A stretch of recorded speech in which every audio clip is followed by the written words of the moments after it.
Are you struggling for consistency in your sim racing? Does your iRating look like a roller coaster? If so, we have good news for you. The way to get more consistent is to first understand what you're doing differently than the professionals. And VRS is the answer. With our competitive subscription, you will have the telemetry, setups, tutorials, and everything else you need to fully analyze your driving. Our data packs and the ability to compare your driving with the best in the world will show you exactly where to adjust your inputs, change your driving line, and shave seconds off of your lap times. And our powerful and precise Direct Force Pro wheelbase and precision pedals are being used by some of the world's best drivers. All these champions agree that VRS hardware is not just the best on the market, it's also priced well below the competition. So if you're looking to upgrade to direct drive and the best pedals in sim racing, VRS is your answer. If you want to get better, get faster,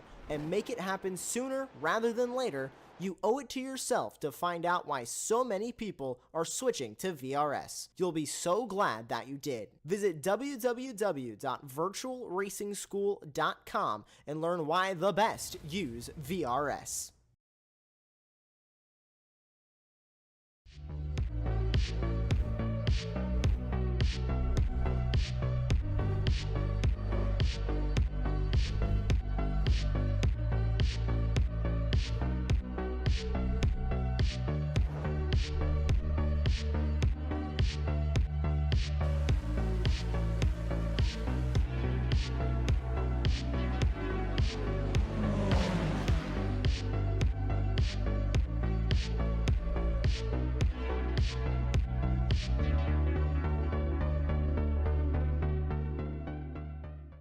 Ricmotech, high-performance sim racing equipment. There's only one place to go, ricmotech.com.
Opened in 1970 and took only 6 months to build, but is this place legendary? Michelin Raceway Road Atlanta over the years has hosted a wide array of race series, including Can-Am, Trans Am, the SCCA's runoffs, motorcycles, NASCAR Busch Series, and of course, for the last 25 years, the annual 10 hours of Petite Le Mans.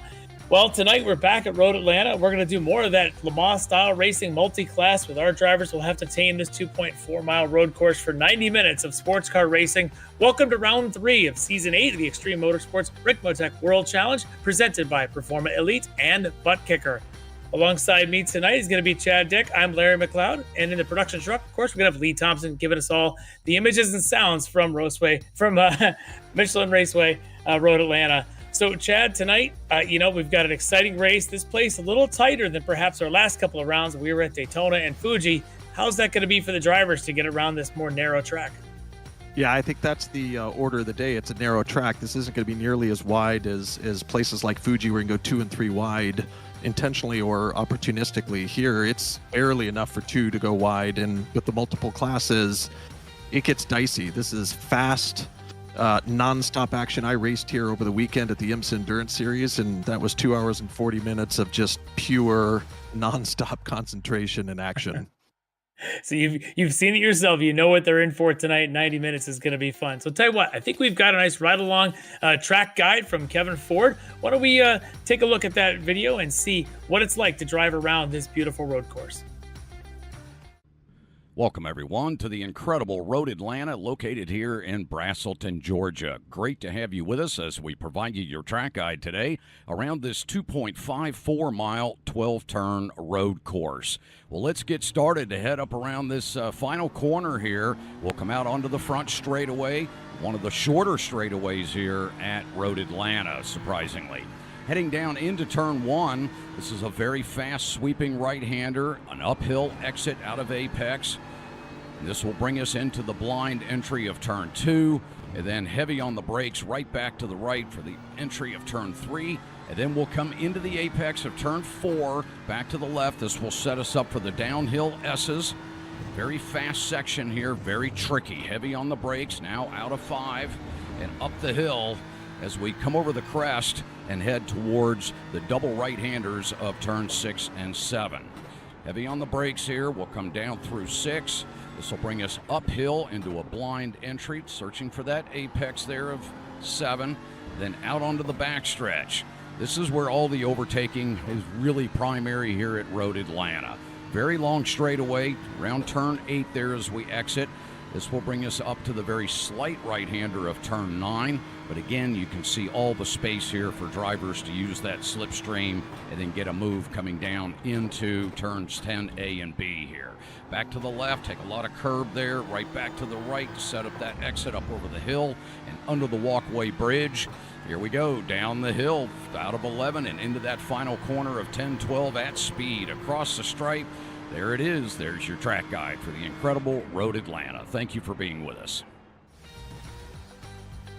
All right, so Chad, this place, I said you drove this recently. You know what it's like, what they're going to go through. But it sounds like I know Greg Ginsburg's not here tonight. He'll be back next week, and you're here with us. And while you may not know everybody in the series, but it sounds like you do know a lot of the folks in the series. You've run against these guys in other places. Yeah, quite a few familiar names. In fact, I raced with Greg Brockway last night in another league and series. He did much better than me because, unfortunately, my PC crashed in the middle of the race, so I fell all the way to the last. Brian Reisman's a familiar name. The Dragotas I've seen, Fernando Takahashi. I've seen quite a few of these folks on track before. Can't say that I can keep pace with all of them. We've got some good hot shoes in here, but we certainly have a very strong grid here. Yeah, this is a very, very tough field. As always, these guys are very precise. A lot of experience in overall in the sim, but I think they got a lot of experience with each other as well. I think that's going to play out tonight as we go through this race. But we got a good shot there of Brockway and a couple of the others here. Of course, Lucas Hydor didn't have the greatest race at Fuji a couple of weeks back. But let's take a look back at maybe what we had at that race at Fuji just 2 weeks ago. Starting with our GT3 AM category, where Leo Dragota was given a penalty during that race for initiating some contact, and it cost him the podium, giving the win to Dre Divock. Leo Dragota came in second. Chuck Labano able to pull up into third in that. And I think we've got our points. We can pull our points up and take a look at our GT3 AM standings here. And you can see Leo still leading the way there by the smallest of margins, just 1 point over Dre Divock. So Dre making good use out of that opportunity last week. Chuck Labano in third. Jackson Detmer, Russ Ruddock rounding out your top 5. And of course, Lucas, the teammate / brother of Leo, sitting there in that 6th spot. So that'll be a fun race here tonight. But mixed among them, of course, are our GT3 pros. And another exciting race last time out 2 weeks ago at Fuji, where Yago Mores had a lead early on. His pit stop kind of went awry, and things just got worse from there, where he had a spin, ultimately ran out of fuel, costing him that podium. Mike Dam, as always, consistent, was able to pull out that win there. Michael Brooks came in second, and then Chris Thorman, a great run on the grid to come up and take the third podium spot there in GT3 Pro at Fuji. So after 2 rounds, take a look at our standings. And you've got in the lead Mike Dam by about 10 points on Chris Thorman. Chris keeping pace here early in the season. Ken Copeland in third. Yago Mores, what could have been with that result there in Fuji, but he's still sitting in fourth. Michael Brooks with that good finish at Fuji. He's in fifth there in the GT3 Pro. In GTP, very exciting race. 3-way battle early on, but Lucas Sidor had a bit of a fight there with Tanner Dibble, and ultimately contact. Lucas took the brunt of that one, wasn't able to continue.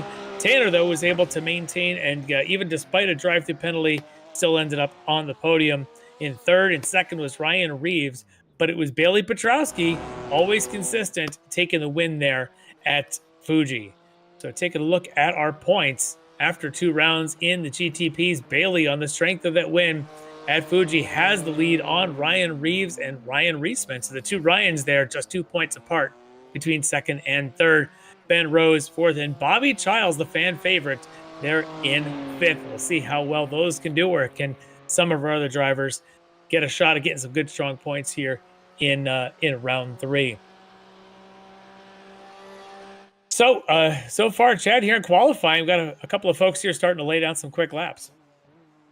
Yeah, I was thinking the fastest we might see would be in the 118s. It's typically dependent on the weather and the track conditions, how green the track is, how much humidity there is, because there's quite a bit down in Atlanta, even this time of year.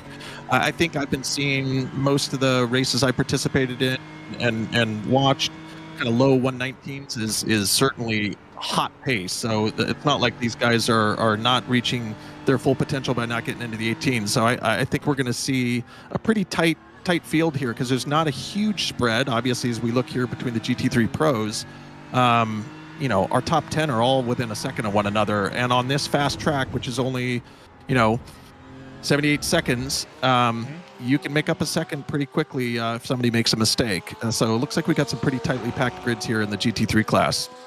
Yeah, it looks like it's super tight so far here early in qualifying. And the GTPs, pretty tight as well, just a second covering right now early on that top 5 with Dibble on that early lead. And that 107, 67 seconds to go around the 2.5 miles is absolutely motoring. Well, and that's the thing, with only about a 15, 20-second difference between the 2 different classes here, it's going to take them about it depends on traffic, but every kind of 4 to 5 laps, they're going to be coming through the field.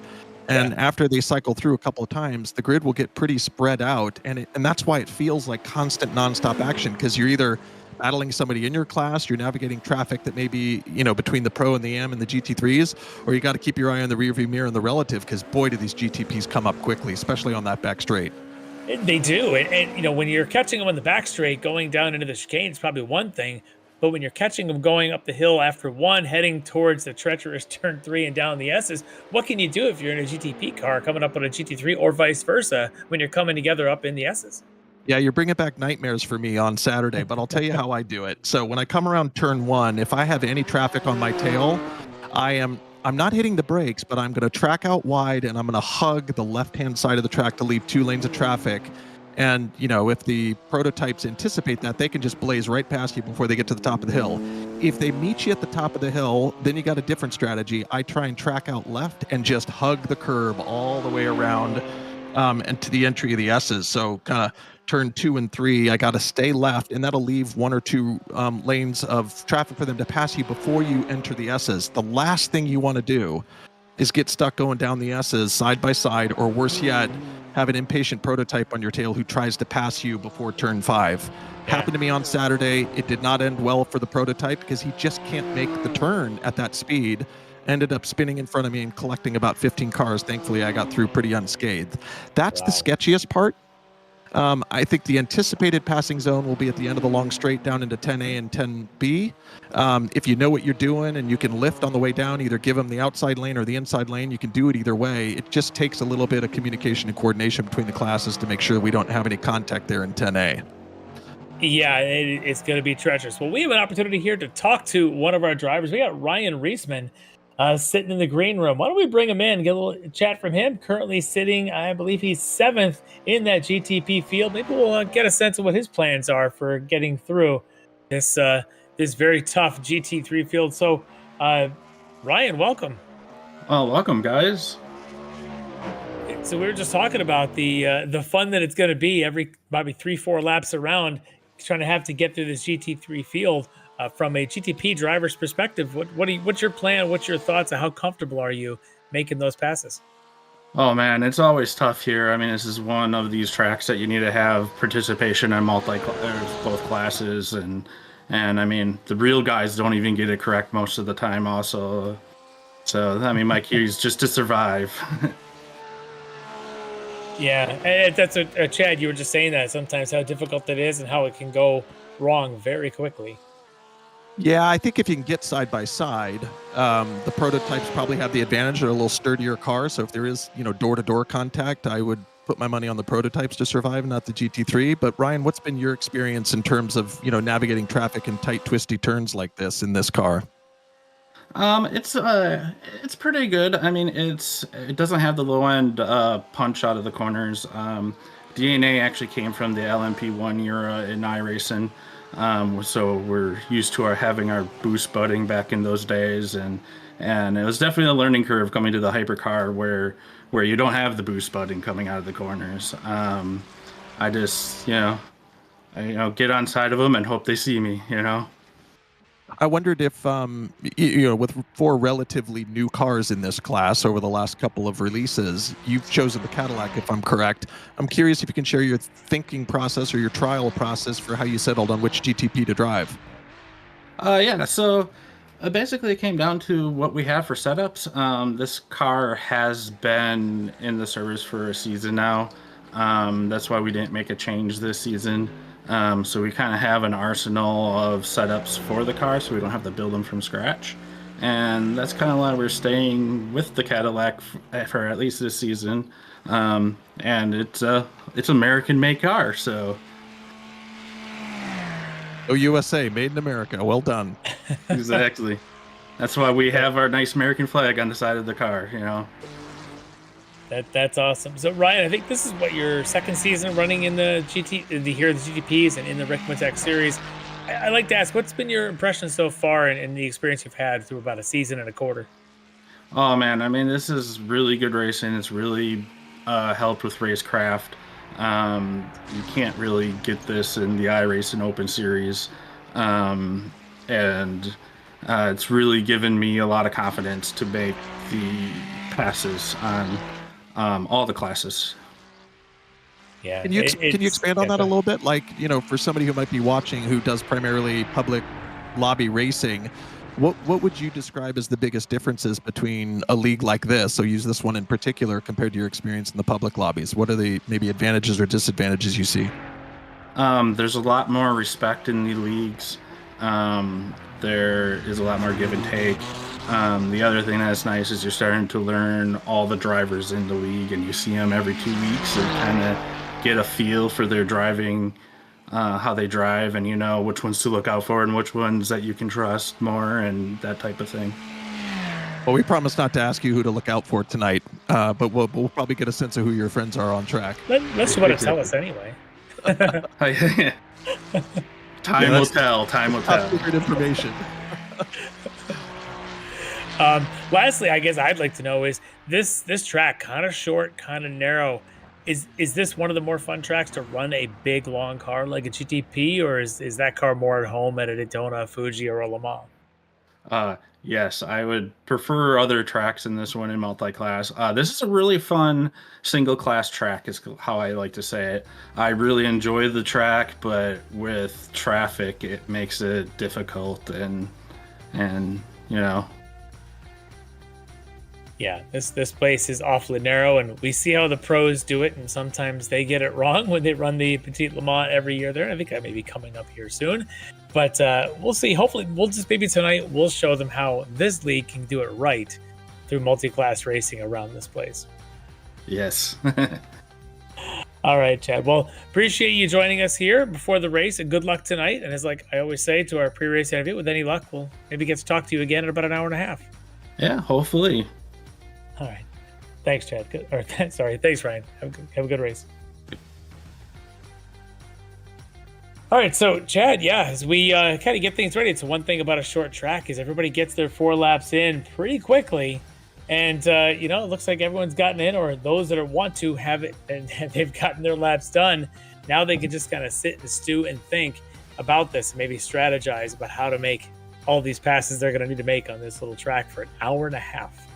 Yeah, we'll call it the calm before the storm. I think, you referenced Petite Le Mans. We'll think of tonight maybe as Petite Le Mans, because we don't have 3 classes of cars, the GTPs, the LMDH, or the LMP2s, and the GT3s. You can imagine how much even more chaotic it gets when you got 15 to 20 cars in each of those classes on this tiny little track.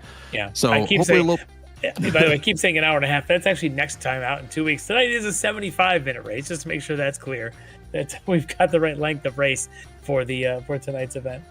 Something tells me it's still going to feel like an hour and a half. Yeah, we've had some amazing races in this series. We've been at this track before, and I tell you what, it is a little more bull ring like, and action will be there. I think nonstop all the way through. It's going to be an exciting one.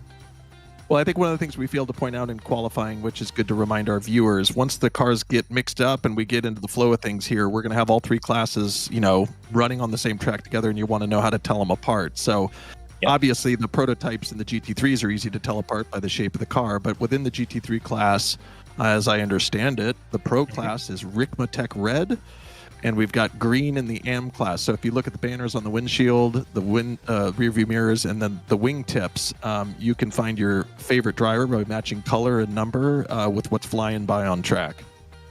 And our timing tower on the screen will show the same color coordination. Should make it pretty easy to tell between the pros and the AMs. Especially since we have quite a few team drivers here, and many of the drivers drive, similar looking liveries. That will be very helpful to keep track of all the action on track. Yep.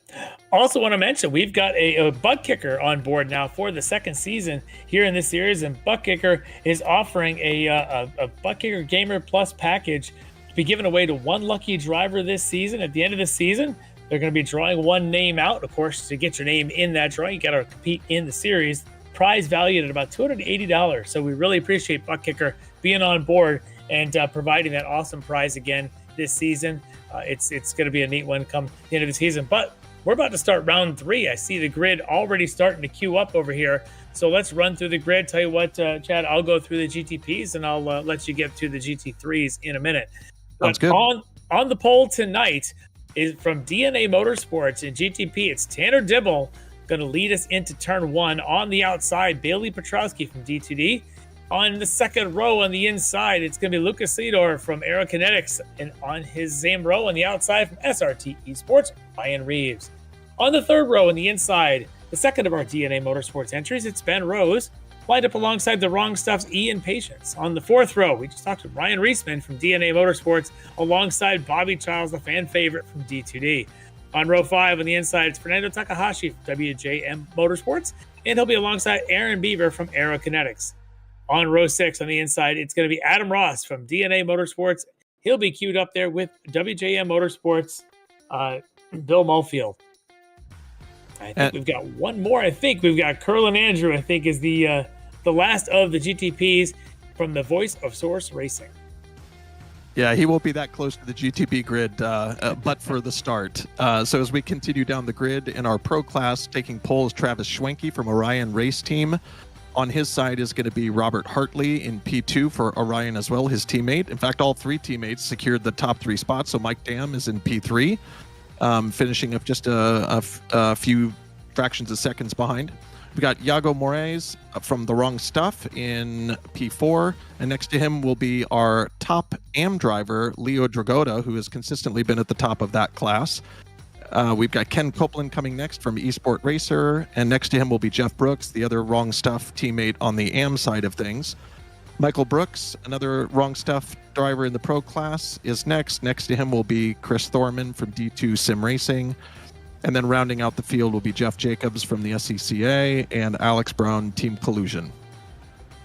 Oh, sorry, we got a whole other page. I forgot. Dre Devox, The Wrong Stuff in P25. Next to him, Pro Class, Frosty Sinclair from the Orion Racing Team. We got David Payton, D2D Racing, and Lucas Dragotta in the next row. Again, we're seeing our Pro and AM classes quite mixed up here, as we would have anticipated from the practice how close the lap times were. P29, Jackson Detmer from Elevated Esports. Next to him will be Augustin Castro, another teammate from The Wrong Stuff. Dominic Angelicchio in The Wrong Stuff next. To him will be Russ Ruddock, Flying Tortoise Motorsports. Next to will be Bruno Belny, our very active driver from the camera last week with the Motion Simulator in France, Bruno Racing. Next to him will be Chuck Labano from Frito Sport Racing. Behind him will be his teammate John Casey in the final row. Last driver from Frito Sport, and Greg Brockway. So obviously grading up together, safety in numbers. Oh, we got a couple more, sorry. Shad Curran, Elevated Esports in P37, Robert Brist in P38, and finally Kamal Kajadazevic. Probably butchered that. Yeah, Ketchazovic. There we go. Yep. Crazy Rabbits Racing. Thank you for teaching me some Eastern European alphabets. So it's going to be a split start. The GTPs will get their own green flag, then the entire GT3 field, as Chad just ran through them all, intermixed between pros and AMs, will get their own green flag.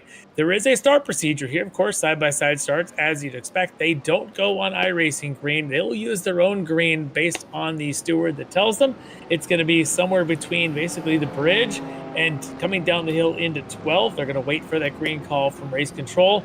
There will be no start passing, I think, until they get to the start-finish line, and the stewards are usually pretty on top of that. If they see somebody jump, somebody step out of line, there could be penalties issued, as our field now lining up in that front row, just about ready to take green here. This is a pretty exciting start. His place is tight, it's narrow, but at least for these GTPs, they're going to get about 3 laps before they start catching those GT3s, and they're going to have to make the most of it. This is going to be a lot of side-by-side, and we'll get an idea here. How close exactly are Petrowski, Dibble, Cedar, and the others as they'll go down? And believe we've got green, and there they go. We're going to go 3 wide down the front straight. No one's going 4 yet to see if they get this together as we turn and head up the hill through turn 1. And by the time we get up to 3, it's going to have to be single file. Tanner Dibble leading the way, first time down through the S's. Yeah, very nice clean start there. I think race control was very smart and wise to release them at the bottom of the hill so that they all maintain pace car speed before they got the green light.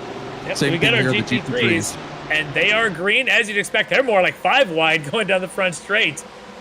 As Travis Schwenke and his Ryan teammates blocking for him as they turn up the hill. I do understand they are typically enemies once the green flag drops, so no real team orders amongst them, but Travis Schwenke getting the lead going down as we got 1 car off in the background there. Didn't quite catch the number on that one, but as the field now has gone down to 2 wide, down through the downhill S's, seems like everybody's gotten through pretty cleanly. Yeah, smart move there at the top of the hill. It's a long race, got a little out of position there, maybe pushed off a little bit, maybe he missed his braking marker, but good to take that little rescue route there and re-enter the track safely. We had no incidents in the GT3 start. Yep, that's just great. Although it does look like the start's under review. Didn't quite get a number on which car they are reviewing, but the stewards are taking a look at somebody for the start. As we've got a good shot there of Fernando Takahashi, both his sim car and his sim rig, full on gloves and everything for Fernando tonight. Yeah, I wonder if the issue with the GT3 start, I heard a little bit of chatter in the background from race control. It sounded like maybe there was a car out of position in the wrong row or the wrong column, so it might have been one of those things where somebody just inadvertently occupied the wrong spot on the grid. Could be, as we've got some side-by-side action here with some Ron Stuff teammates kind of ganging up on a Dragotta there, as Jeff Brooks is right on the heels of Leo here. That's your lead, those 2 green windshield banners. That is your top 2. In the AMs, and it looks like to the inside, Brooks is going to take a peek and push Dragotta to the outside. Dragotta will be on the inside when they get up to 3 at the top of the hill, and Brooks wisely lets him in. Yeah, I think we're going to see a lot of that tonight. That is a very classic place for cars in the same class to battle because you can match speed, and if you can get the advantage and get the inside line, it's a connected series of corners. So, you're just patient and you'd sort of earn your spot towards the last corner if you can get on the inside line. Yeah, and for Brooks, a smart move there to back out and to go ahead and let Dragotta have the position for that corner.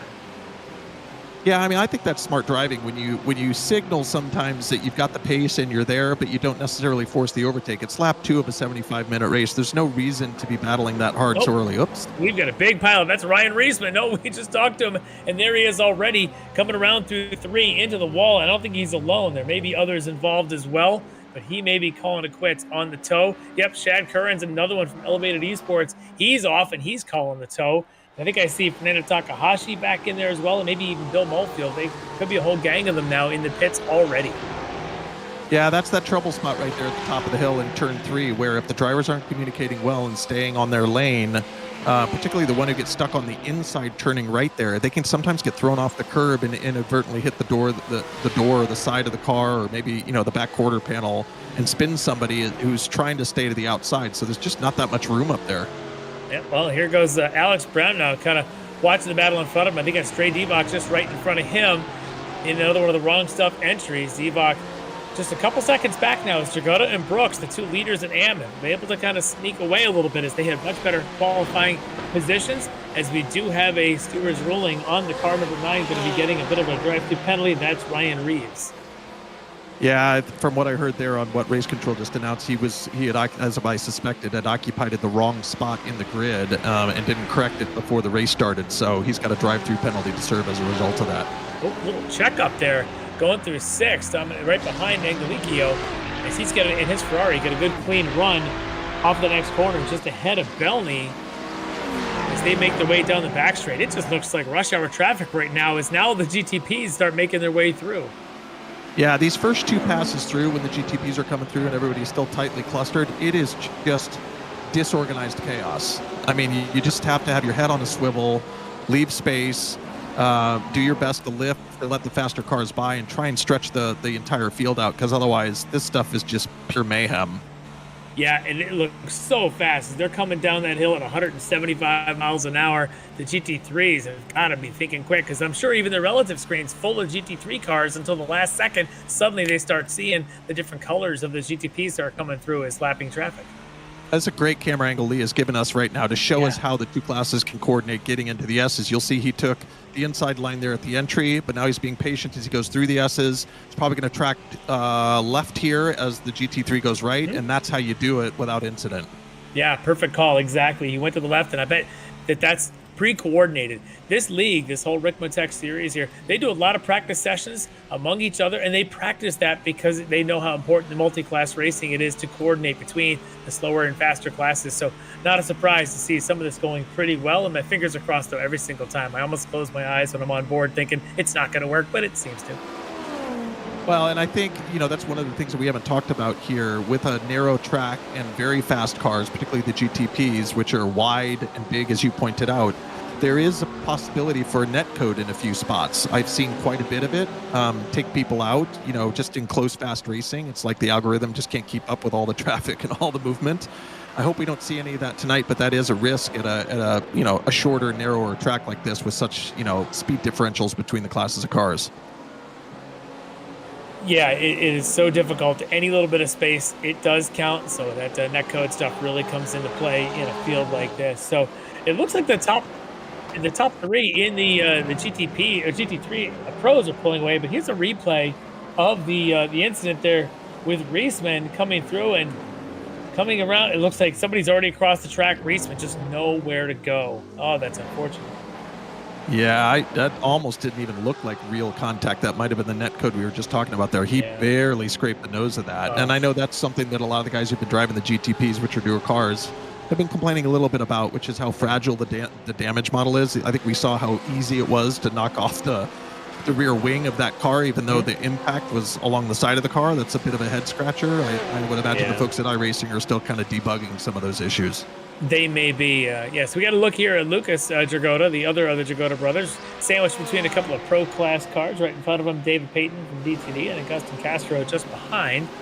Though the AM leader right now is Jeff Brooks, now ahead of Leo Jagoda.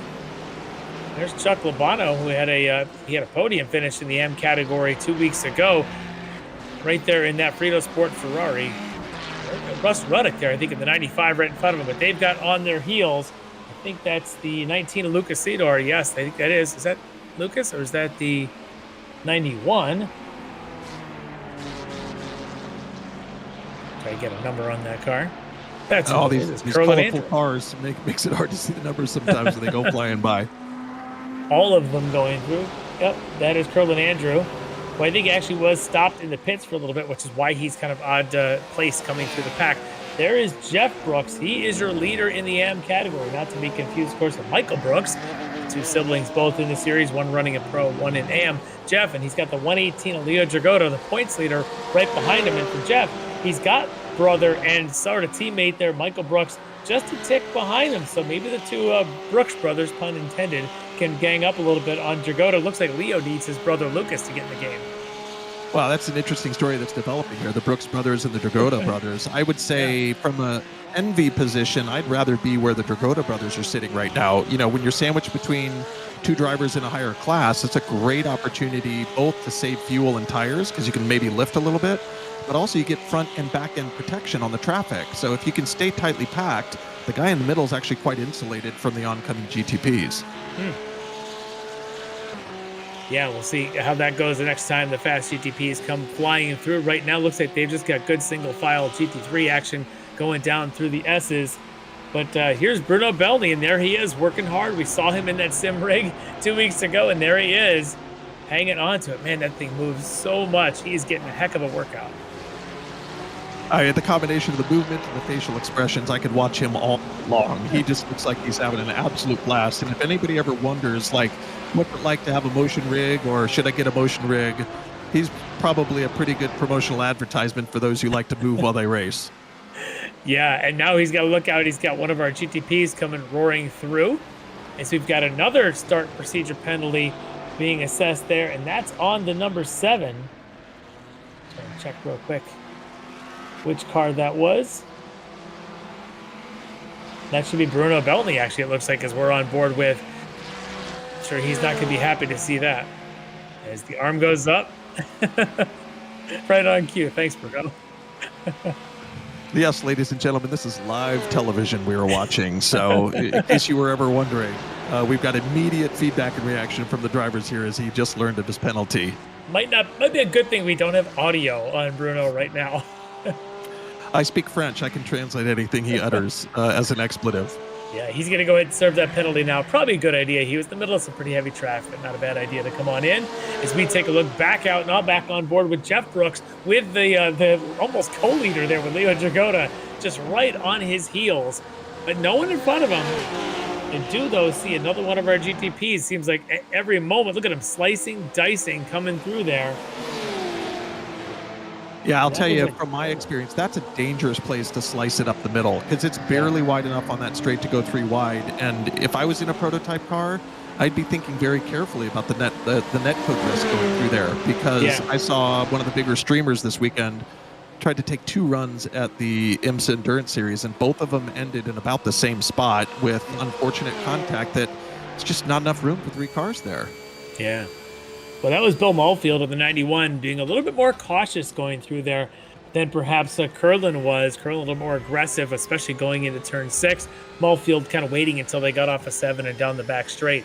As we're on board with the other Brooks, Michael Brooks, and you see he's got that good view of Leo and Jeff out in front of him. And then somewhere behind him is going to be Chris Thorman. And Thorman has been a bit of a late charger in some races. So Michael's, I'm sure, watching his mirrors as much as he's looking out the windshield. Yeah, you know, one of the things we didn't mention in the opening, when you look at the standings overall in the season and even the results for race to race, one of the things that's nice to see in the GT3 class is how balanced the performance is. You know, we've got all 4 different cars the guys are running represented in the top 4 spots. So, you know, unlike maybe seasons past where there's always been, you know, when the Porsche first came out, it seemed like everything was a Porsche Cup because everybody wanted to drive it. It was OP. It seems like they've sorted quite a lot of that out. And, you know, each of these cars drives very differently. They have very different handling characteristics, but it is nice to see that they can all be very competitive with one another.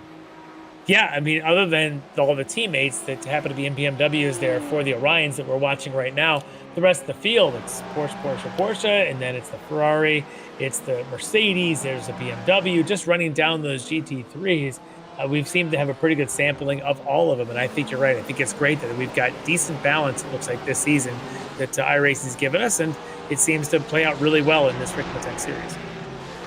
Yeah, and I'd say the other thing I'm observing here is not that there's a huge difference in skill and pace between the GT3M and Pro on this particular track, as we saw there's quite a tight spread in all the qualifying laps, but it is interesting to see that all top 5 of our AM class are driving Porsches, and the reason I point that out is I'm a huge Porsche file, and I hear quite a lot from people that they think it's the most difficult of the GT3s to drive because of its rear engine, and you know, most people aren't quite as used to how quickly it can put power down on the exit, but how much you have to slow it down going in. It's probably the most unique of the GT3 class, but it's really nice to see it well represented, particularly in that class.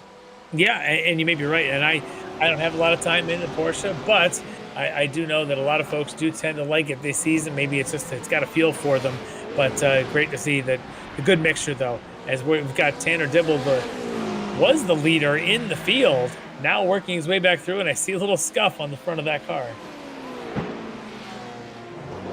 Yeah, I'm sure that's going to happen quite a bit tonight. It's just traffic management. As we like to say, the traffic giveth and it taketh away. And there's just some things that are completely out of your control. You might get a pick or a block from another class car. Maybe somebody can sneak in behind another class car. Lots of things can happen. Well, here's the replay. What do you see? Oh, I can see all the traffic up ahead. So my guess is he's going to get stuck in between. Oh, there you go. Oh, just came out a little too wide on that turn, and that's what I was talking about. You get bounced off the curb, and then your door hits the door of the car that's trying to hold the inside line. Unfortunately, and oddly enough, the prototype took the worst of that one. Usually it's the other way around. Yeah, and it looked like the 72 Adam Ross in another one of the prototypes was sitting there just at the exit of 3 as well. So that might have been what caused everyone in front to check up. And I was trying to see which of the, obviously it wasn't one of the lead Orion cars. That might have been the other Orion car, Frosty Sinclair, that was in the field that was involved in that as well. So yeah, it's a tough. It does look like, at least for Tanner, perhaps he's able to continue. I'm kind of waiting to see what his sector time, his lap time looks like. So far, he might be unaffected too much by it. But Bailey Petrowski now takes over the lead as the 83 of Brooks, going real wide there at 7. That reminds me of another point that we didn't quite make when we were reviewing the track and where to pass. There are quite a few corners here that are blind crests as you come over, like turn 3 obviously being the worst. And let me tell you, as a driver, you come up over the top of that and you see a pileup. You don't have a lot of time to react. And the same thing can happen coming around turn 6 and 7. There might be somebody spun on the other side and you don't see him to get around the wall.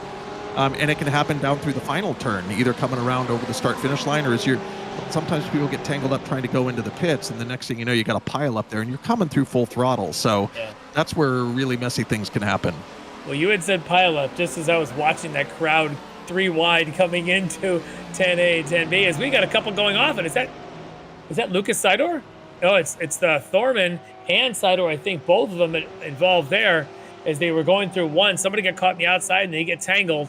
And Lucas, for 2 races in a row, may have some damage on board that's maybe preventing him from continuing. As Bobby Childs now, you can see him from his D2D entry right behind Belney, trying to find his way past. And he's got Ryan Reeves right behind him. Ryan trying to find his way through Bobby, and Bobby trying to find his way through GT3s. All right, so here's the incident in 1. You got Lucas on the inside. I think we're going to be finding on the outside is going to be the 60th Thorman, and that is unfortunate. There's a third car involved there, but these two seem to take the brunt of it. Yeah, I've seen that kind of thing quite a lot. In fact, Fuji, where the last race was, that happens quite a lot in the hairpin, particularly if there's multiple faster class cars coming up on the inside. The guy on the outside just can't see the second and third car. So I suspect he saw the first car take the wider line and thought he was clear, and that's why he took the apex. And the next thing you know, he's got another prototype dive into the apex, and that's where contact happened. Leave it to the stewards to decide if that's a racing incident or not, but it's a very common one that I see in this kind of multi-class traffic when they line up in lanes like that. Yeah, well, this is starting to get really dicey now as you've got, of course, Michael Brooks there trying to chase down Leo Jagoda and try to keep up with Jeff Brooks now, who has a couple of seconds out in front of him. You got Bobby right behind them in the GTP, now having to go single file down the hill. But you got Ken Copeland, Jeff Jacobs, Dre Devox, Alex Brown not too far back in there. A long train that's getting very dicey as this sort of creates this accordion effect. And Bobby's just saying, boys, can I just get out of here, please? Yeah, we saw an overtake there of a prototype on a GT3 at the top of the S's. I got to think that GT3 is saying, please wait till the bottom. But, sometimes they gotta take the opening when they see it, and it gets a little sketchy there. Yep. Well, we saw Michael Brooks try to make a move on Leo Jagoda the last time as they came down the hill. Let's see if that happens again. Jeff Jacobs right up there in the mix as well, with Copeland in the Mercedes in front of him. And there's Dre Devock, again, podium finisher last time. And again, Brooks this time pushing the defensive Jagoda to the inside. Does Brooks have the line up the hill? No, Jagoda cuts him off. And I just saw a note from our race control. Looks like Lucas Sidor did get a penalty for that little incident in turn 1. So assuming that's a stop and go or a drive through of some kind. Well, I think he's already stopped, I think, at this point. But if he's not, he's going to have to. Yeah, the ultimate parking penalty. Yeah. Yeah, but unfortunately, it's Thorman who ends up really taking that as the penalty. It doesn't really help him. I'm sure his damage is, if not terminal, it certainly wasn't helping. as our leader is still, since the drop of the green flag, has been Travis Schwenke. Getting a little bit of pressure, though, from the teammates, Rob Hartley and Mike Dam. I thought it was it Mike Dam that was on the outside of front row? But these guys, you can interchange them. They're all basically three of the same, cut out of the same mold. Yeah, this is a great example of some smart team racing, because in this kind of, battlefield, fast track, tight track, fast classes, being big spin there from the prototype right in front of them. The Orion guys seem to make it through just fine, but that's Ryan Reeves, who was running up there in fourth. We'll see if he's able to continue. He comes out right in front of the battles of the rest of our GT3 crowd. That's the 85 he comes right out there in front of. Yeah, that can sometimes happen. You catch a little piece of dirt or grass down there, or maybe you miss your braking point, brake a little too hard, lock them up. Thank God there's a little runoff area on the right, and the smart drivers will just kind of open up the wheel and take the grass and take the dirt, maybe even take the slow down. That's much better than wrecking into cars that are already at the apex. Oh, speaking of a little contact, though, Casey and Russ Rudda come together just a bit. Luckily for them, it's kind of one of the slower spots on the course. Doesn't look like they've gotten too much damage, able to continue, but it looked like there's maybe a bit of misjudgment as they were coming off of the second apex. Yeah, that's one of those super saves that, as a driver, you're like, "Whoo! I saved it. I'm still rolling. Let's keep going." That was some good luck for both of them. That could have been far worse than that. Yep, and we'll see if the stewards bother to take a look at that. Might have been a racing incident, but for the two of them able to continue, as Jacobs now trying to stay out of the way again from another one of our prototypes who's just coming roaring through. And he's in a little battle there with Devox. There's Jacobs from his sim rig. Just a couple of screens bolted to a desk and a desk chair. And looking calm as ever. I don't think I've ever driven that calmly. So I wonder if he's got it on cruise control or autopilot. I know Jeff a little bit. He's just a calm guy. I don't think anything phases Jeff. Always just calm, cool, and collected, whether he's in his rocking chair or his desk chair at his sim rig. Well, and I would argue that the BMW of all the GT3s is probably the most solid and stable choice to pick. Okay. It's just a very well-balanced car. It's sturdy. I don't think it folds under, the slightest of contact. The thing you have to watch out for is it's a beast, right? It weighs a lot. It chews through tires. So I think, getting the brake bias right and understanding and listening to your tires as you drive is probably the biggest challenge of that car. Yeah, well, he's a very attentive driver, always in the mix in some fight somewhere. And right now, his fight is not in class, it's out of class as he's in the pro, and behind him, of course, is Dre Devox in the number 12 there in the AM category, but it doesn't make it any less exciting just because you don't have the same colors on your windshield banners and your mirrors and things, but it's still a good fight. Yeah, an important point as far as scoring goes, within the GT3 class, they're all fighting for the same, set of points across the grid. So if an AM driver can do well and place well high into the GT3 Pro field, they'll get the points. It's one of the reasons why we see the significant point difference, generally speaking, between the Pro class and the AM class, because if they do in fact finish higher, they get more points. But if you're an AM driver and you have a good race or you can finish up high, you can really make up ground against your class competitors if you do very well. Yeah, it's a good point because more points is more points, regardless of which class you think you're in front of or behind them. The further up you go, the more you collect. And certainly for the AM drivers that they do sometimes, but don't often win the overall of the race, it's important for them to finish up high and try to even beat as many of the pros as they can. As we've got a good look at Frosty Sinclair there, as I think may have been involved earlier with one of the incidents in turn 3. He's on that recovery now, right behind Yago Mores, who we know had a rough race last time towards the end, but may have had a bit of a rough start. So both of these guys kind of further down the field than I would expect. These two might benefit from just kind of running through and staying together and maybe picking off some traffic further ahead. Yeah, they are nose to tail there. It'll be interesting to see if the BMW can catch the Porsche on the back straight. That's the longest straight section of the track here. This should be the place. Well, it looks like he got past him. No, he's a little further back there. But anyway, the BMW should have the speed advantage on this straight. This is the one place where, perhaps an overtake could happen. Yeah, well, we've got the BMW Jacobs kind of leading the train of a couple of Porsches right behind him, with two of them being the wrong stuff and the one of them being the Canadian between them, Alex Brown. Yeah, when I'm driving in this kind of multi-class within GT3, or even all 4 different GT3s in there, if I get behind a BMW, I generally will just kind of tuck in and follow the giant hole they poke in the air, knowing that they typically have top-end speed, and then just wait till later in the race to make your move. They're either going to make a mistake as their tires go off, maybe they hit traffic, but I see that as an opportunity when you're chasing, a car that might be a little bit faster on top-end speed. Yeah, it's a really great idea. And possibly even save a little bit of fuel, because we are going to have to get to a fuel stop later in the race, as that is an aggressive move there for, is that the 115 of Bailey Petrowski? Is that our race leader? It is, being very aggressive, coming down and really hounding the back of Alex Brown, saying, I would like to pass, please, as he now is going to try and do the same thing with the pair up in front of him, with Devox and with Jeff Jacobs. Bailey in a rush to try and pull a lead on Ben Rhodes and Curlin Andrew, who are currently, Bobby Trials, and then Reeves in the 3rd and 4th spots.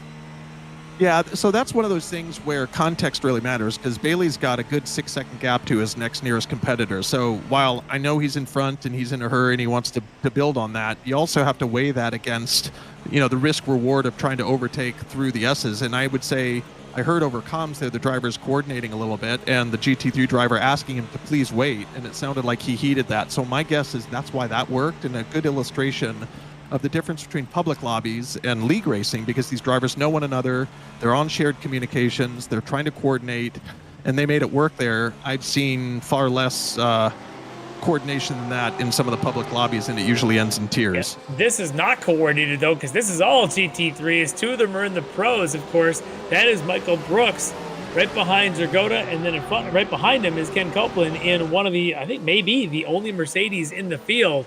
And Copeland is just all over the back of Brooks, trying to find any way through. 3 different teams and 2 different cars battling across these 3 drivers. Fascinating to see how aggressive Copeland was being with the Mercedes. Well, this is almost the inverse of what I was saying about being an AM driver behind a pro driver. We've got 2 pro drivers behind an AM driver, so there may be a little bit of ego going on here, maybe a little bit of a general sense and feeling like we should be in front of this car, and so that's where we're seeing a little bit more aggressive fighting. Interesting that he's got 2 on his tail, and so they manage a little bit of prototype traffic here. It's going to get spicy and dicey here at the bottom of the hill. Yes, it is. It looks like Brooks is going to try a shove and move in down there. Doesn't make it stick. Oh, a little contact on the way out, though. Copeland may have gotten to the back of them. May have been a bit of a checkup there for Brooks. And now the 2 are just going to look at each other. Of course, with Maltfield, I believe, in the 91, finally getting by. Michael Brooks, probably a little bit of tucking the tail between the knees here as he gets this thing turned around right at the top of the hill by the bridge. Yeah, I from my eye, we'll see when we look at the replay, but from my eye there, that's the one thing in iRacing that kind of bugs me a little bit, is they've adjusted this new damage model so that the car that comes up from behind, even if there's the slightest touch, it spins the car behind. And it looks to me like the car that was in the middle made maybe slight contact on the bumper, certainly not the kind of thing that would turn a car in real life. And I know why they do that, because they're trying to dissuade people from hunting people in the game, because there's too much of that going on. But there's got to be the right balance between, the damage model wanting to spin your car with the slightest contact, because in that case, the slight spin and contact caused a much more severe incident behind, because he was, he had lost control of his car. So it'll be interesting to see if the stewards rule that a racing incident, or if that, because, we ended up nose to nose with a prototype in a GT3 there, if that's viewed a little more seriously. But shouldn't Brooks, considering they kind of came in, Brooks and Dragotta came into the corner almost side by side, shouldn't Brooks have anticipated a bit of a slower exit speed on Dragotta in front of him, rather than necessarily pushing and thinking it's going to be a faster exit? I almost wonder if that should have been some anticipation of that slower speed, because that's what it looked like. Perhaps Dragotta, that little bit of slowness just kind of got everything bottled up a little bit. Oh, I agree. I mean, I've been in that situation before. It's so hard to manage in the moment, because it's all happening so fast. But here's the replay of Brooks just kind of pushing Dragotta off his line, and then Brooks getting the better exit. But yeah, my guess is what's going through his mind is, if I lift, if I brake, I've got a guy right on my tail, and I'm going to trade tapping the guy in front for getting tapped from behind. It's just, that's an unenviable place to be, the middle car in between 3 cars following so closely through that section. Well, that 3rd car was Ken Copeland. We're seeing him right there. The racer there, is esports racer, is now kind of separated from where he was. He was just right up there in a train with Leo Dragotta. Now he's about 4 or 5 seconds back. He's got to work his way back up there. And Right now, at least he's sticking with Divock in front of him. Well, you'll notice what a tank those cars are. I don't think I see a scratch on that car, so he's still running and trying to make up some lost ground. I do like the Mercedes. I think it's got the best sound of the entire sim. I drove it at Spa all week long because it just seemed to be one of the top classes. It's been a while since I drove it, but I was pleasantly surprised compared to the Porsche how sturdy it was, particularly against prototypes. Yeah. It can take the licks and keep on ticking. And you can't say that for every one of these cars. And that matters. That matters in a league like this or a long endurance race, because at some point, in a multi-driver endurance race, someone's going to have an off. It's going to rub a wall somewhere. It's going to rub another car somewhere. And having that durability makes a big difference. It keeps the time down on those repairs when you come in for your pit stops. Yeah, I drove the Porsche in the MC Endurance Series, and I got spun 4 times by other drivers, completely to no fault of my own. And, I was blown away by which of the 4 incidents actually resulted in 13 minutes of repairs. I mean, it was so insignificant, the contact. And I was like, really? That one got 13 minutes of repairs? I never saw anything like that in the Merc. Yeah, that's crazy. The Merc it's a good tank of a car with the great sound. I don't care if it's slowest in the field or the fastest in the field. I'm probably always going to drive it just for those reasons alone. Well, good news is anytime you're at Monza, anytime you're at Spa, anytime you're at any of the big tracks like Le Mans that just your foot's on the pedal the whole time, it's a good choice. It's got great top end speed, and as long as you don't throw too many twisty corners at it, it should be competitive. Yeah, it's an awesome ride. Look at this. Again, he's getting pressure. This time, he tries to get around Divock and just can't quite do it. As again, one of our GTPs is coming roaring through. Yeah, that was an aggressive move by the GTP. I mean, that's a typical thing you see, which is try and tuck in and sneak in behind the lead car before the other one can get in line. And my guess is that he didn't quite anticipate that the prototype would be there before he's tried to tuck in and fill in right behind Divock there. Well, we're getting around that 30-minute mark of the race. We do expect for the GTPs that they're going to run about 40 laps or so, and you can see right now working lap 28 here. The GT3 well, they're probably going to run, somewhere around maybe 30 some odd laps before they'll need to come in for their stop, and most of them are on about lap 23 for the GT3s. Yeah, I mean, most drivers will try to run it dry so that they're, minimizing their fuel load on the second stint and their amount of time they need to fill it up. But in this kind of multi-class racing, the wild cards are if you get a little bit of damage and you got to go into the pits, maybe, if it's not too significant a time penalty on the damage, you might end up refueling a little bit earlier and making up the ground towards the latter part of the race while everybody else pits at a normal window. Is this one of those instances where you'd like to almost have a human spotter that can kind of look around and take some calculation of where you might be able to come out after a stop and maybe use that to an advantage to find cleaner traffic in case you're stuck in some? On maybe any other track, I would say yes. On this one, I think after about the 4th or 5th lap, because of the difference in speed between the two classes, and by that I mean the GT3 and the GTPs, if you look at a track map, they're going to be black colored GTP cars all over the place. So I don't think you can ever avoid them. I think if you're going to make that kind of a decision here at this track, it probably has more to do with whoever is your competition in class, and by that I mean pro and am. Where do I want to place myself? Is there maybe a faster driver I can come out right behind and catch a nice draft, or maybe there is a little window of clean air within my class, then I'll go for that. Because this isn't really a huge draft track. I mean, there is obviously on the back straight, but, the whole front half is twisty up and downhill parts. So not sure that that's really the paramount concern when you're trying to calculate your pit stop. Yeah. Take a look here as Sinclair gets a great run coming off of 7, trying to get around the Porsche there of Agustin Castro. He's able to right now for the moment. We'll see if they're still side by side as they come down the hill. There you talk about those legs in the BMW. There it is. Yeah, but the Porsche is going to have the advantage in the corner here. So let's see how he sets up maybe for an over-under or some kind of try and get another run going into the top of turn 3. Sinclair very clean coming around that chicane. Got a couple car lengths as they run down the hill now ahead of Agustin Castro. So Frosty able to make up a couple positions there. Still 6th in class. So he's got some work to do to find a couple more spots here, but Frosty on a pretty good recovery drive. We got Michael Brooks coming into the pits here. I wonder if this is a scheduled stop. And they're within their window, so it could be. Perhaps he's just decided that he needed the break. Maybe he saw something working with somebody he didn't want to work with anymore. That's We're Michael taking Brooks. tires, so that's a sign this is clearly a scheduled stop. Yeah. I'll get back to him in a minute as we've got overall GT3 leader in the pro category for sure is Travis Schwenke.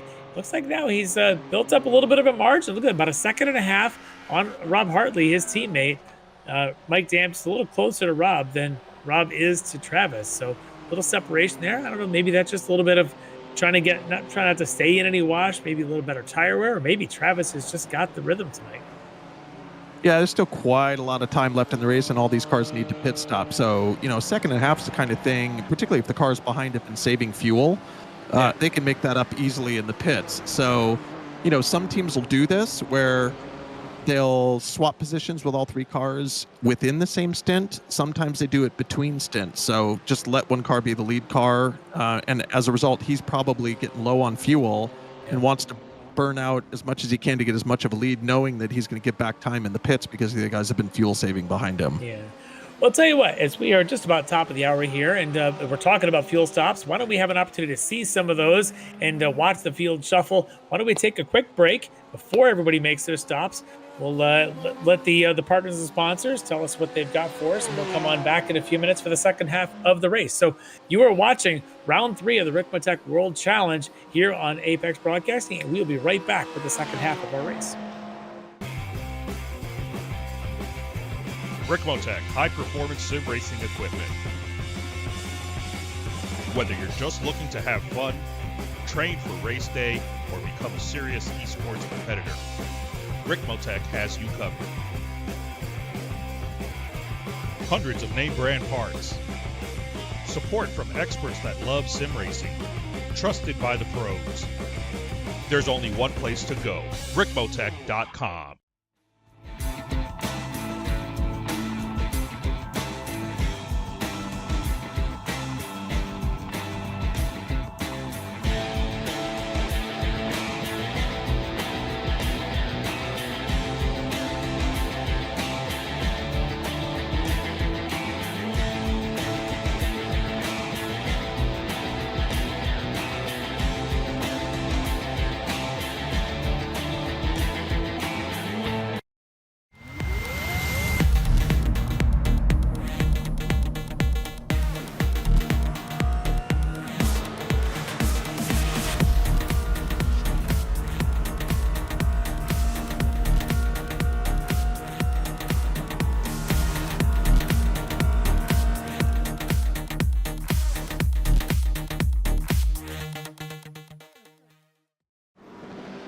The search is over.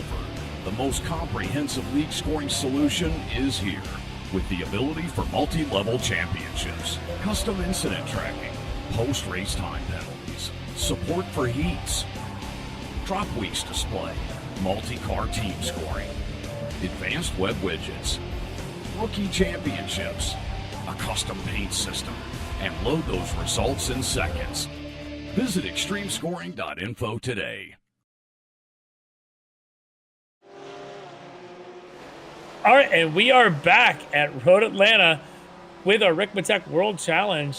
And Chad, as we're waiting for these pit stops to come through, we've still got a couple of battles out there. We've got the camera here on Lucas Jagoda, the other of the Jagoda brothers, as he's in a little bit of a battle. He's got Castro behind him and Frosty Sinclair right in front of him.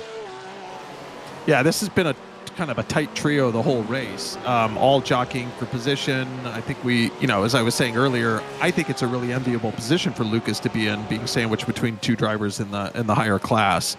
They can show him the line, set the pace. He can save fuel. He can save his tires, and save his opportunities for after the pit stops when he wants to make moves and put himself in wherever he sees his position. Big slide there for Agustin Castro. Right there behind him as they were going through 7. So Castro's not going to get a good run on the longest straightaway on the track. That's going to let Lucas, who had his own issues going down the S's, it's going to let Lucas kind of pull away. Frosty, I think, has made his way through these two. and he's going to continue on up the road. Remember at one point, about 25 minutes ago, Frosty Sinclair and Yago Mores were nose to tail. That has ended, but this battle is on. This is Bobby Childs side by side with Ryan Reeves. Oh no, and that's not going to work out well. They were battling for third, and that's going to put some separation as Reeves takes the worst of it. Could have been much worse. I think that was a reasonably decent save, but he clearly carried too much speed there into the top of the hill and just lost the back end there going into the entrance of the S's. Well, we talked at the opening how tough that spot is to go side by side, and I typically wouldn't want to be next to anybody, no matter who it is, through that corner. And for Reeves, maybe he's lucky he didn't actually put any real damage into that car. Yeah, I don't have as much experience in the GTPs as I do in the GT3s, but I have heard from many of my friends that some of these, depending upon how the car is set up, really don't like the curbs. Now, for me, when I come up the top of turn 3, I am eating that inside curb because that's just part of my line. But, you know, I don't think he hit it all that hard, but all it takes is just a little bit of unsettling of the car when you're at that high speed to lose the back end. So I don't know if that was a braking issue or if that was a curb issue, but a pretty common thing that you can see in the prototypes. We're back on here with Ken Copeland, still trying to chase down another driver. This time he's back underneath Dre D-Box in the Porsche. As these two are trying to catch back up to Leo Jagoda, and that's what Dre wants to do. Dre has been in battles, and we know he had the battle with Leo and ended up taking the win there in the M category at Fuji 2 weeks ago. He would love to find about 2 seconds here, which is what he needs to catch to the back of Leo, but Copeland's going to make it tough on D-Box. Copeland out of the pro class, doesn't seem to care. As you mentioned before, it doesn't really matter when it comes to points. Higher you finish, the better it is. Copeland would love those points in front of him, but D-Box says, I just want to catch to Leo or bring the fight. Yeah, I don't know if you saw, there was a little note there from Race Control that they gave a warning to Castro, car number 14, for that contact we had seen going into turn 7. And I like to see that from Race Control, which is, he obviously lifted and backed off. Whether he was carrying too much speed in there or he started to slide, as you pointed out, he knew his car wasn't completely under his control, and rather than just continue to carry the speed and plow into the car in front of him, he let off. There was a little bit of contact. He took the worst of it. Race Control recognizes that, gives him a warning, and lets the drivers drive on. Yep.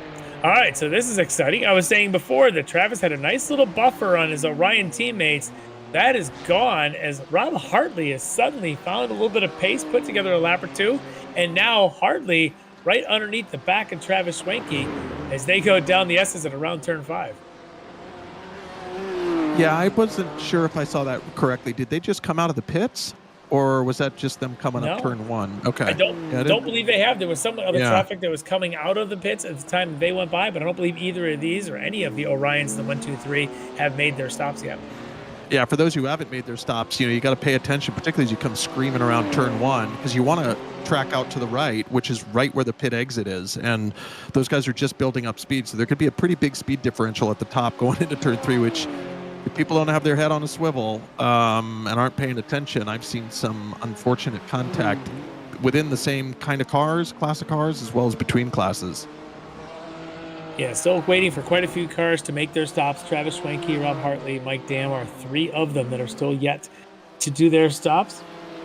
As also your leaders in AM have not made their stops yet. Of course, that would be Jeff Brooks, Leo Dragoda, and Dre D-Box still pending to take their stops. And Ken Copeland, who's currently 4th in pro, but as you can see, right behind the 3rd place car in the M category in Dre D-Box.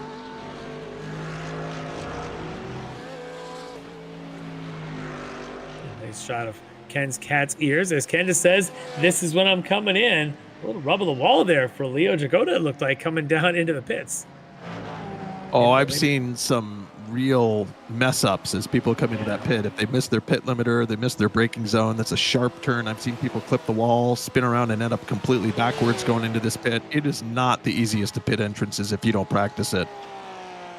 Well, with those pit stops starting, that does, for at least the moment, elevate Alex Brown now up into 3rd in the AM category, driving his Porsche with the D-Dub livery on the side there. Of course, the proud Canadian maple leaf right on the front bonnet there, on the frunk.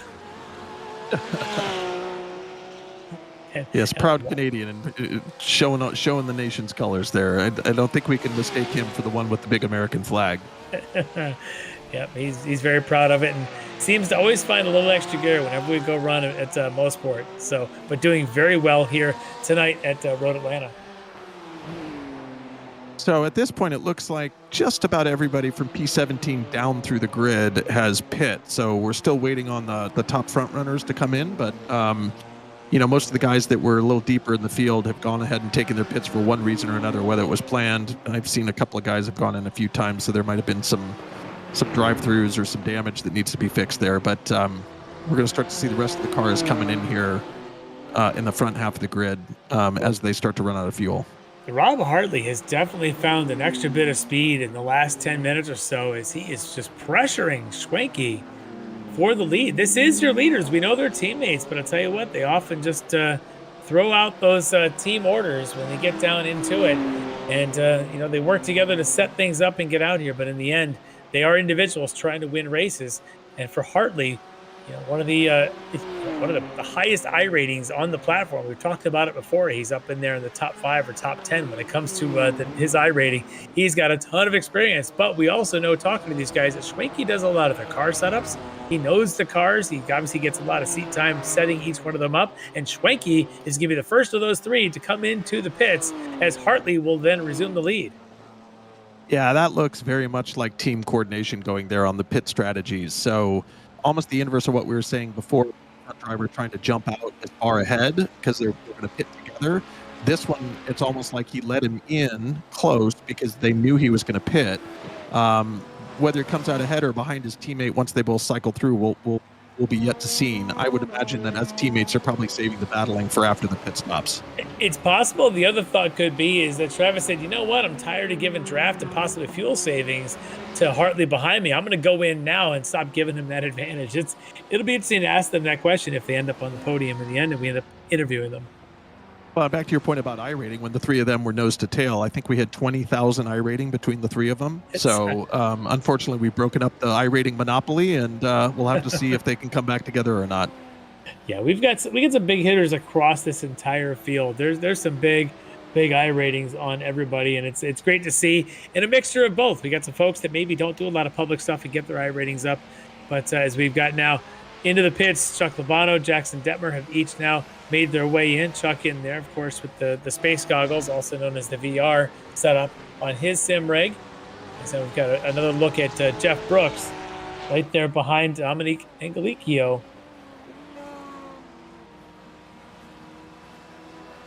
All right, so that brings in Mike Dam, who was 3rd in that train. Well, let's keep an eye on this, because while he was 3rd, he was probably saving the most fuel because he had the longest stretches to lift, and he had 2 big BMWs in front of him pushing air. So I'm going to be really interested to see where they all end up when they come out here when Schwenke comes by. Right, and I don't know if you noticed that, though, as he was trying to pull into his pit stall, the Frito Sport Ferrari was trying to get out of the pits, and Mike actually, I think, created some contact in the open part of the pit lane. I'll be curious what the stewards have to say about that, as Schwenke down around 12 onto the front straight, as Rob Hartley now is underway, as is Dam. So let's see where these 3 Orion cars end up.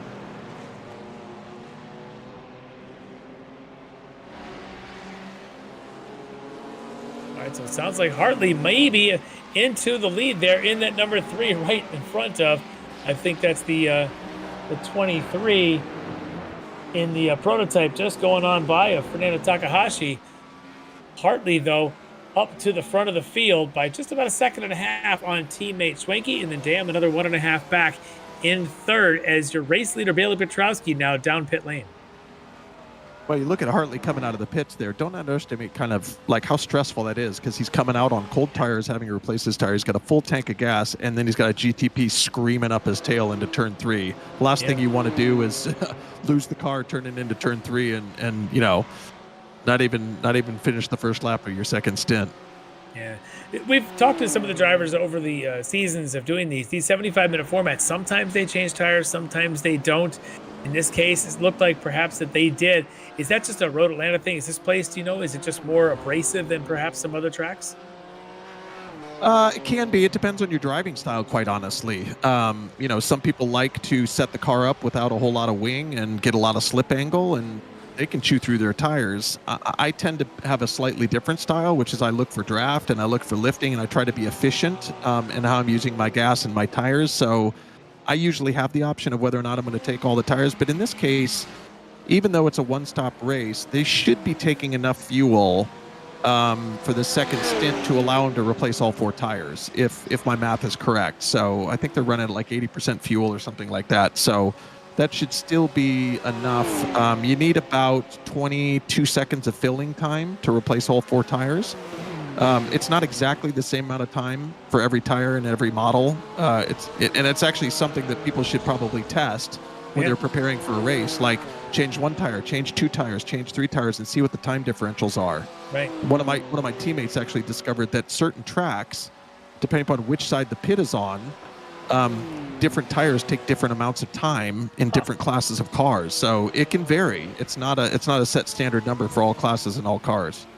Fascinating. All right, well, tell you what, as Petrowski had already stopped, now you've got Ryan Reeves, who was second in the field, now coming in for his one stop. Petrowski looks like he's going to take the position back at the front of the field.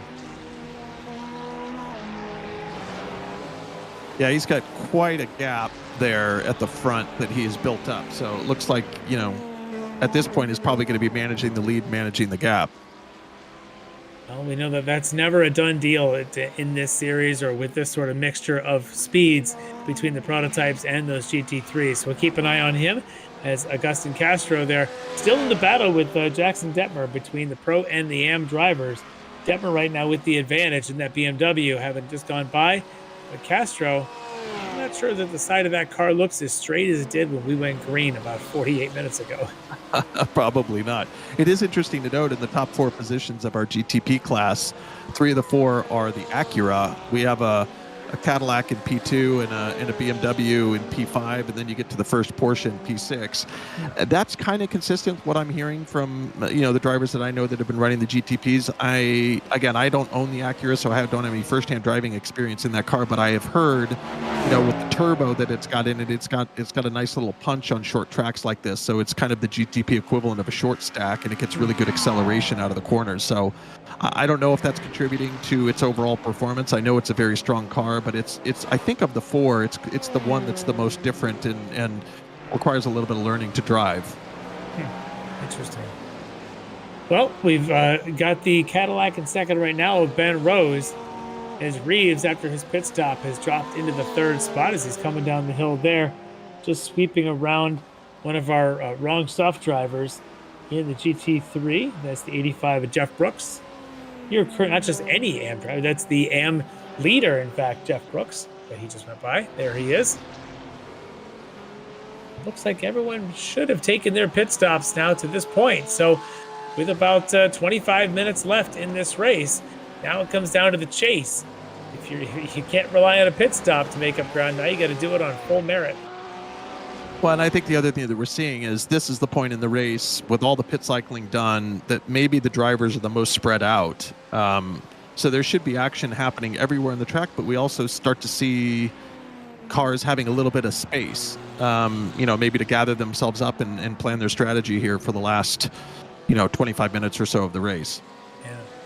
Well, we've got an eye there on Chris Thorman, one of our D2D drivers, just had his teammate Bobby Childs in the prototype go on by, while another one of the prototype goes through. But for Chris, he's more concerned with Russ Ruddick right behind him. Chris on a bit of a recovery here, a couple laps down from the rest of the field after that spin that we had seen with Lucas Sidor earlier in the race. Well, Chris, kudos to him. I always admire drivers. He's 15 laps down. Obviously, he took some damage when he had that run-in with the prototype in turn 1. But rather than park it and, he probably put in significant time practicing, I always say to myself when that happens, there's something to learn from this race. So it may be I'm going to teach myself a different way to fuel save. It may be I'm going to try a different line during the race. Maybe I'm going to try different gearing. It's almost like you turn the race into a practice race and learn something either for the next time you race here or the next race that's coming up. But, if and when, I always tell people, finish the race. Even if you're going to finish 20 laps down, finish the race, because there's probably something to learn that you can take forward to the next race. Yeah, it's very true. And I think also the Ferrari he's driving is still relatively new to the sim. That's not the old Ferrari. That is the new one. So every lap you get is just more experience behind the wheel, and you just might learn something to take to the next round. I couldn't agree more. So we got Yago Mores, who's been pushing up through the field. Looks like he's gotten around Jeff Jacobs. Mores he's been one of the faster drivers on raw speed throughout the seasons here in the Ricmotech series. Tonight, a bit of a rough race at the start, but he's on that recovery drive again. Now about 5 seconds behind Leo Jagoda, who's currently third in the M. Mores sitting in fifth in the pro category. His nearest rival in front of him, as you can see, about 10 seconds up the road, and Ken Copeland in that Merc.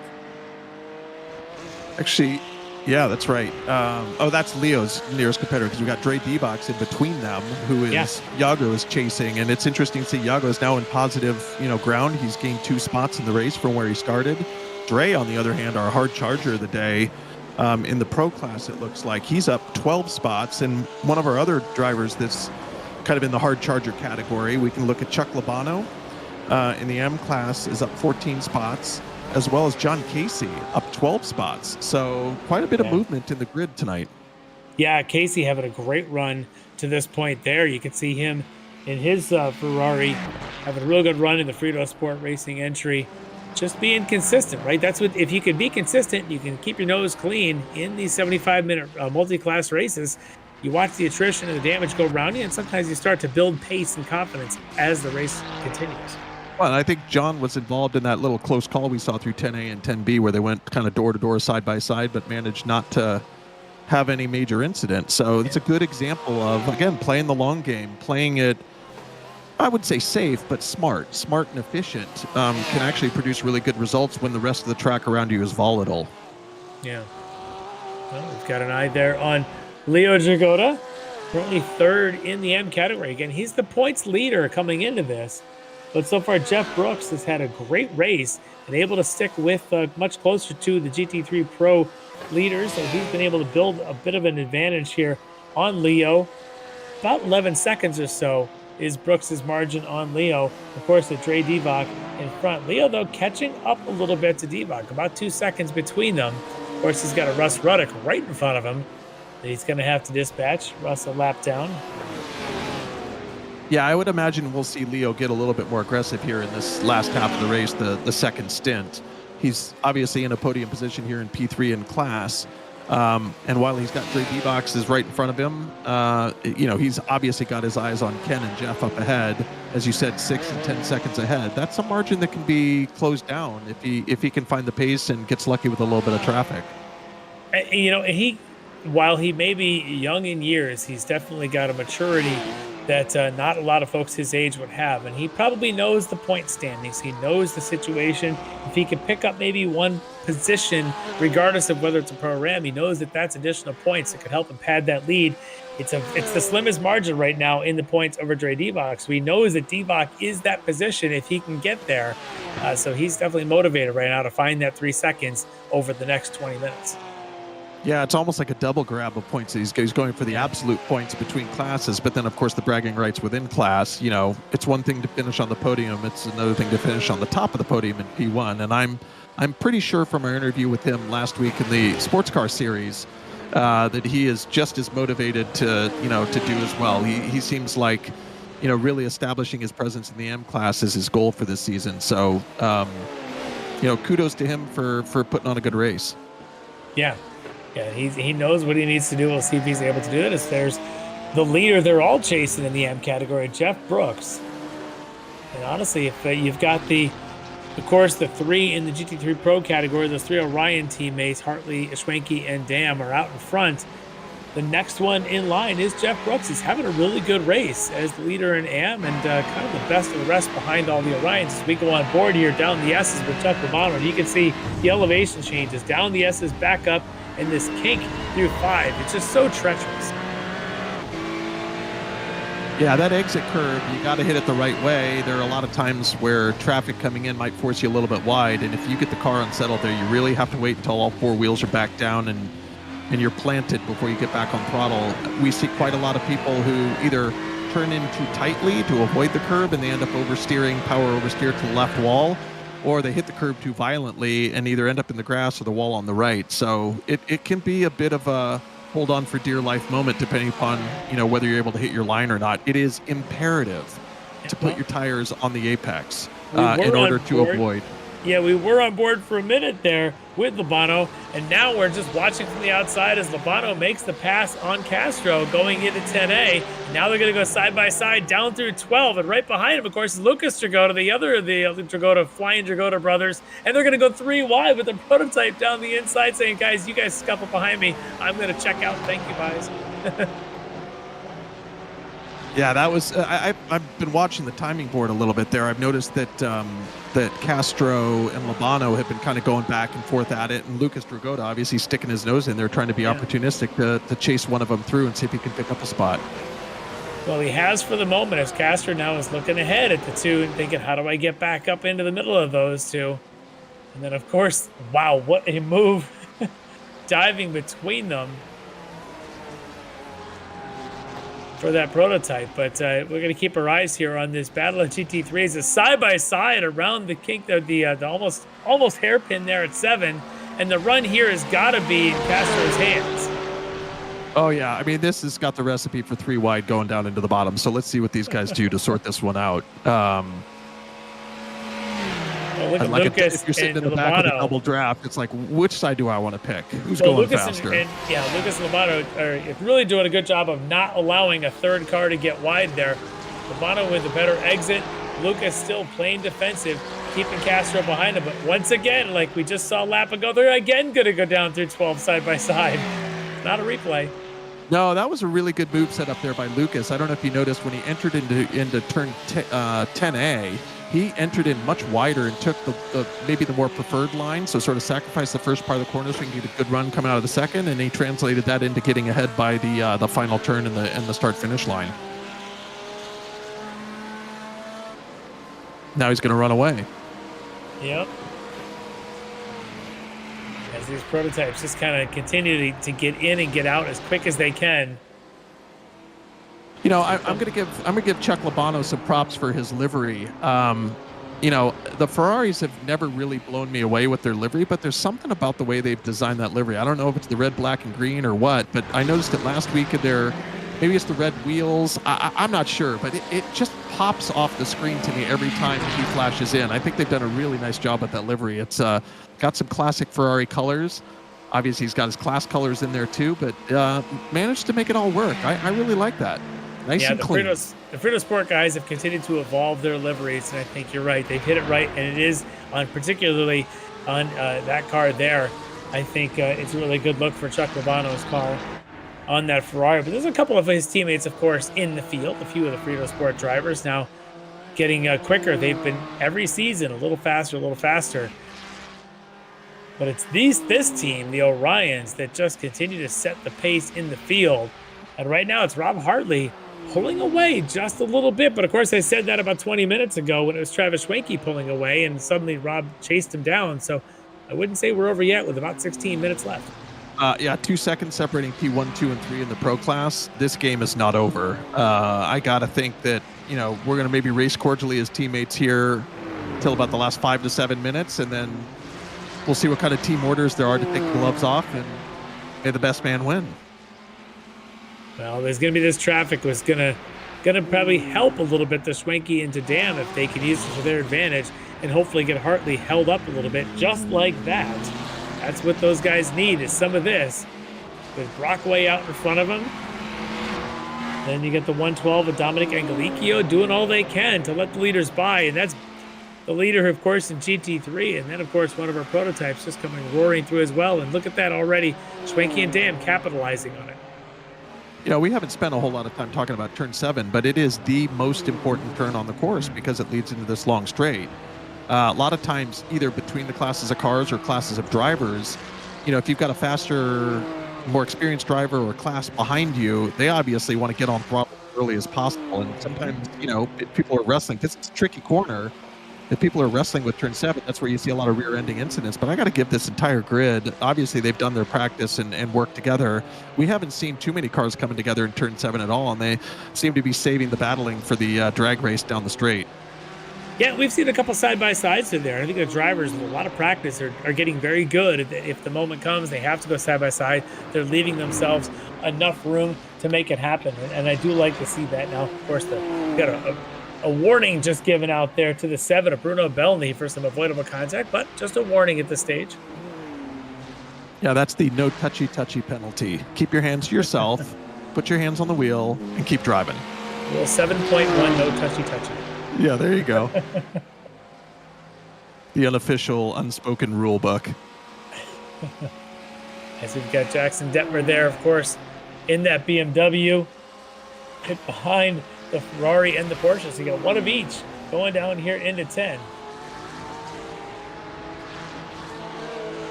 See what the legs and the BMW look like, trying to get around Augustin Castro in the Porsche in front of him. Yeah, again, I think the advantage of the BMW is on the straight, so it's going to require a little bit of patience, which we may not be seeing here. I would say if I was in this situation, use the front half of the track to, set your move up through turn 7, get as close as you can, draft a little bit, save the tires, keep them cool, and then make your move on the back straight, because that's where you have the advantage. He was pretty close last time. I think he could probably pull it off next if he can stay close. Keeping an eye on that, of course, is Castro bounding across those turn 5 curves that are always so treacherous as Ryan Reeves in the prototype and the GTP comes ripping between them. Reeves trying to escape unharmed as best he can. You can see a little bit of the rubbing that's been going on with Detmer's, with Castro's Porsche there, just along that right rear. So seems to be okay, but certainly doesn't look as good. Hopefully it drives better. Well, we got about 10 minutes left in the race. It's probably just good to note our top 3 drivers in each class. We haven't talked a lot about Piotrowski because he's just kind of running away with it up front in the GTPs. He's got a 35-second gap to P2 Rose, and then another 20 so seconds to Reeves. So it seems like the GTP class, as long as they can hold station, the podiums are pretty well established. Maybe a little bit of a battle for the 3rd podium if Bobby Childs can get into the mix there. Acura on Acura. And the GT3 Pro, as we've been commenting all along, it is way tighter than that. We've got, 2 seconds separating P1, 2, and 3. The teammates, we'll have to see if the gloves come off and, they stop being nice as teammates and start, duking it out like siblings. So that'll be fun to watch. P4 is 30 seconds back, so barring an unfortunate incident, I think, the podium picture in GT3 Pro is coming into shape. And then Brooks has got a pretty commanding lead at 9 seconds into the GT3M, but we got Divox and Dragoda. They've been fighting the whole race. It's going to be fun to watch and see how that sorts out. We know that Leo is not going to give that one up. And then you got Brown in P4, another 16 second back. He's probably in that kind of a situation where maybe he needs the battle between Divox and Dragoda to end in an unfortunate way for him to benefit. Otherwise, he's probably going to end up in P4. Well, that might be the most compelling battle building might be between Leo Dragoda and Dre Divock, because I believe they're only about 1 second apart on the track. And there it is. There's Divock going through 5. And you can see Leo Dragoda right behind him. These two have split the wins in the AM category in the first 2 rounds between Daytona and Fuji. In fact, finishing ahead on the track, I believe, at Fuji was Leo Dragoda, and then assessed that penalty. Leo wants to get basically finished ahead of Dre 3 times in a row if he can. Dre, I'm sure, has been watching his relative as this thing's building. This is critical. 2-point advantage coming into tonight's round with Leo, just with that extra 2 points. Dre knows it. He knows he needs to keep Leo behind him. This is going to be a really compelling last 11 minutes here. Yeah, lots to fight for, both in the individual, bragging rights and position on the podium, as well as, the team championship. So I'm sure the drivers have both in mind. Yeah.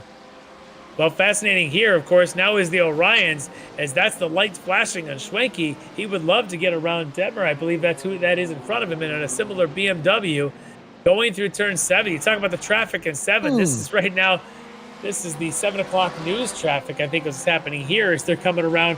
They have all now closed up on Rob Hartley. Detmer, maybe he's actually pulling a little bit of draft for Schwenke. Maybe he shouldn't be too upset with Detmer.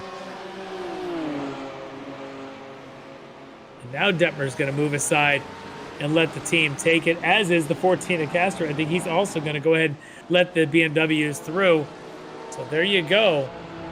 Yeah, I'm hearing over the comms, Race Control has given 2 notifications on this lap to remind the drivers that there's 10 minutes left in the race, and those that are seeing a blue flag, please do their best to yield to the faster oncoming traffic lapping, but to do so safely. I think what we saw back there going into turn 7 was obviously considerate driving by that driver who pulled off to the right. Yeah. That's such a short distance between those 2 corners. At some point in time, he's either got to get back on the racing line or he almost met up with everybody coming through at the apex, and that could have spelled disaster. So you do have to be careful yielding to those blue flags. Yeah, and I hope the drivers do it deliberately. And that looks like Detmer's going to go around, as he may have. I don't know if he got a little bit of help from Mike Dam, but it certainly was tight quarters coming around. There's Detmer now in 5. He's going to go and find the access road to try and stay out of the way of oncoming traffic. He was the lap car. And again, the onus is typically on the passing car, not the passee. The passee just needs to lift, give an opportunity for the passing car to go. But we'll see what happens under review as we'll take a quick replay of this. To my eye, it looked like his tire caught the curb, and that unsettled the car a little bit with all the weight in the front on the BMW. Yeah, see how he got the front left on the curb, so it maybe lightened the rear a little bit. I'm not sure he got help there, but the stewards will look at that more closely. Yeah, honestly, I don't think he got any help from behind. I mean, he might have actually gotten into the back of Castro in the 14 of the Porsche in front of him, where instead of Dam behind him. So he may have actually kind of done that to himself. All right, we're starting to get a little chatter between drivers, so I think things are heating up on track. Yeah, so just about 6 minutes left here in this race, and it's going to come down to it. We know we got the battle building there between Leo Dragotta and Divock, and I think Leo may have already gotten him. This is Lucas here in the 119. Yeah, Leo here, now up to second now. in AM. Something happened there to Divock that has sent him back. I think we've got a replay queued up. There's Divock in the 12. There's Leo in the Porsche behind him. There's, of course, one of our prototypes giving a bit of a hip check to Divock, who just has nowhere to go but to the wall on the inside of 7, and that is unfortunate. And that's Moraes trying to come around. Wow, so close. On his teammate as well. Obviously, heat of the moment. They had a battle going on there. I'm not sure if that was lack of communication, coordination between the classes. That looked like it could have been avoidable contact. Honestly, if I see a fast GTP coming up, I'm going to take the outside line, leave them the inside, knowing they can get through. Just look like 2 cars fighting for the same apex. Yeah, that's just really unfortunate that Marshall's Art and the stewards are taking a look at that. The contact there between those 2 cars. That was Ryan Reeves in the GTP car that was involved in that, of course, with Trey Divock. So we'll let them take a look at that. It's just unfortunate at this stage because that was building to be a really good finish for the second spot in the AM category. But as it stands, it looks like Leo's got that spot. So it looks like they handed that penalty out to our P3 in class in GTP. Ryan Reeves is going to get the penalty for that incident going into turn 6. Well, that's a drive-through. Sometimes they hand out 5-second post-race penalties. A drive-through could be a lot more damaging. As right behind him, and he's serving that penalty now because behind him on track in the category is Bobby Childs. Stubby's just passed him. Stubby's the fan club leader. So we get another take a look at this as Schwenke will look at the Hartley now behind him as Schwenke is the leader on the race of GT3s. Now it's Orion on Orion. Can Hartley take it back to him? Schwenke opportunity knocks, and he opens that door and goes right through it. As Hartley now is going to return. Yeah, he started to pull out a little too early. You kind of want to pull out right as you're cresting the hill. If you pull out too soon, the other guy can maybe make the speed back up, particularly if he hasn't gotten into top gear by the time he gets to the top of the hill. Well, beautiful way for the 2 of them to coordinate going through 10, as it looked like almost Schwenke knew that he was going to get the slower exit. And Schwenke may have even just kind of overslowed right at that first apex to keep Hartley from getting a run. Very smart move there for him. Schwenke now leads as they go up the hill with just about 3 minutes to go. I don't know, we're talking maybe 2, maybe a third lap. Kind of depends on race leader Bailey Petrowski where he is, as he'll dictate when we get that white flag. Yeah, I just got an unofficial update from the Orion Racing team that their team racing communications have broken down, and so there are no more instructions from the team owner, and they're just left to their own devices. So we'll have to see what happens here. Frosty is telling them, "You guys go play. You're on your own. Have at it, boys." Yep. Of course, Frosty's in the race, so he's making those calls as he's looking on. I mean, look at these guys, nose to tail there. This is going to be some It's exciting traffic. racing to the finish. Yeah. Oh, yeah. And Hartley trying to figure out where to go. He's got Lucas to go to right in front of him. And, of course, I think that right in front of Lucas is Chuck Labano in that Ferrari. Hartley not showing his hand yet. Which way is he going to go? He's going to stay behind Travis. Oh, he's going to use the pick. He's going to go on the inside. Oh, I thought he was going to take the inside line and try and pick his teammate behind Dragoda. And it's a three-way fight as Mike Dam says, hi, boys. How's it going? I'm here, too. Maybe 2 laps to go. Once again, we'll see where Petrowski is and when that white flag comes out. But it is a 1-2-3 Orion right now. All 3. You can't throw a blanket would be too big to cover these 3. Yeah, given how they were racing before the pit stops, I'm not surprised at all to see these guys nose to tail. Yeah. I wonder how much they practice this way, and quite honestly, like, what's the game plan to sort this thing out? Because I can't imagine it's going to stay like this. Oh, we'll just finish in a nice clean 1-2-3 finish like this. Someone's going to make a move. Somebody's going to make a move. And, you know, I got to think, though, with these 2 cars in front, it's the traffic is complicating that, because as we saw when they were coming into 10A there, it almost looked like he wanted to dive up the inside, but he just wasn't quite close enough. So you know, here we go. As they come down the back straight, let's see how they manage both the pace and the traffic, because I got to think chasing cars could be pushing them along, but they don't want to do that because they want to overtake them. Fascinating for Swanky to hold the train behind Lucas Sergota, behind Chuck Labano, as long as he did. And Lucas not pulling aside, didn't really need to. But fascinating that maybe Travis decided he didn't want to go past Lucas. He wanted to use him as a draft on the back straight. So better to have somebody in front of him. Let's see if he goes alongside Labano here or decides to use Labano in the same way. Maybe back up his teammate Hartley into Dam and make the 3 of them sit there and wait while we've got that Labano in front of him. And there is Bailey Petrowski. Looks like we're going to get one more. This should be your white flag here. Yeah, crossing the start-finish line before we get to the 15 mark. So we got one more lap. I got to think that Mike Dam is feeling a little bit like odd man out there, having gotten a little unintentional pick from Dragoda as they were coming through the final turn complex there. So he's now fallen back a little bit. Looks like this is a 2-horse race to the finish between Hartley and Schwenke. Yeah, and Schwenke, you know, though, as we saw going into the pits, Hartley had the advantage. So I got to think Hartley's got some cards up his sleeve. Yeah, well, Schwenke there trying to use Labano as a bit of a pick, not able to. Now it's going to be a 2-man fight down the backstretch. Remember, they have not seen the white flag yet, right? So they're still got to see a white flag and then one more time around. Yeah, if he catches him here. Oh, yeah, if your race leader goes by him, they're only going to see a checker. If you're in front, you're letting him by because you want this to now be the white flag lap. So here we go. These last 3 corners, they're going to duke it out, see what kind of moves are made. Petrowski is still behind him at this point. Out in front of them, I believe that other car, that was Bobby Childs that went by them. Nope, they're going to go one more lap because he's not going to be able to get around here. Oh, great. We are not going to be robbed of another great finish. But Bailey Petrowski is going to come through tonight and take his 3rd victory in 3 rounds. Congrats to Bailey. Awesome job tonight. Finishing in 2nd. Well, we'll get to that in a minute. Ben Rowe is currently running there, but we are not done in GT3 Pro as Travis Schwenke is still leading this train of Orion down the S's for the final time. Rob Hartley calculating. Where's Rob make the move? Does he just sit and wait until the end of the back straight?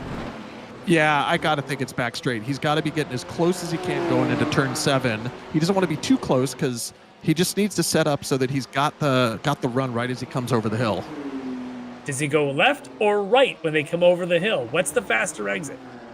Well, to get into the corner, you want to be on the left, but to get the speed coming through the down, the final turn, you want to be on the right. So either one's a good option. It's going to require a little coordination so that they keep each other's doors off of one another. Well, Travis is staying the driver's left. I don't Maybe think he he's wants close it enough. inside. I don't know. This is going to be a dive. If he's going to really have to send it here. Look at the protection. He's blocking a little bit, but able to get back to the traditional line. Now, can he get the run? Or does Hartley have a run? Or does Mike Dam have a run for the ages? I think he's too far. Schwenke looks like he's got the advantage down the hill for the last time. Barney out in front there with the checker waving, and it looks like it's going to be Travis Schwenke taking the win in GT3 Pro. Yeah, but huge props to that team. Look at that. 1.2 seconds separating all 3 of them. That's outstanding racing after 75 minutes. It is. And Jeff Brooks taking the win in GT3M. Awesome job for him. He gets his first win of the season. Leo Chakota, a good run there to come home in second to help boost his points. Trey Devok there in third. Over in the GTPs, I mentioned Bailey Petrowski. It was Ben Rose coming home in second, and Bobby Childs getting that third place on the podium there for D2D. So awesome job by our drivers.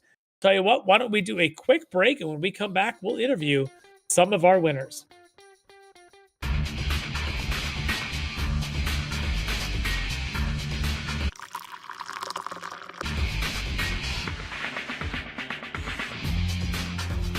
Allow Extreme Scoring to do the work for you. Ricmotech high-performance sim racing equipment. Whether you're just looking to have fun, train for race day, or become a serious esports competitor, Ricmotech has you covered. Hundreds of name brand parts. Support from experts that love sim racing. Trusted by the pros. There's only one place to go, ricmotech.com.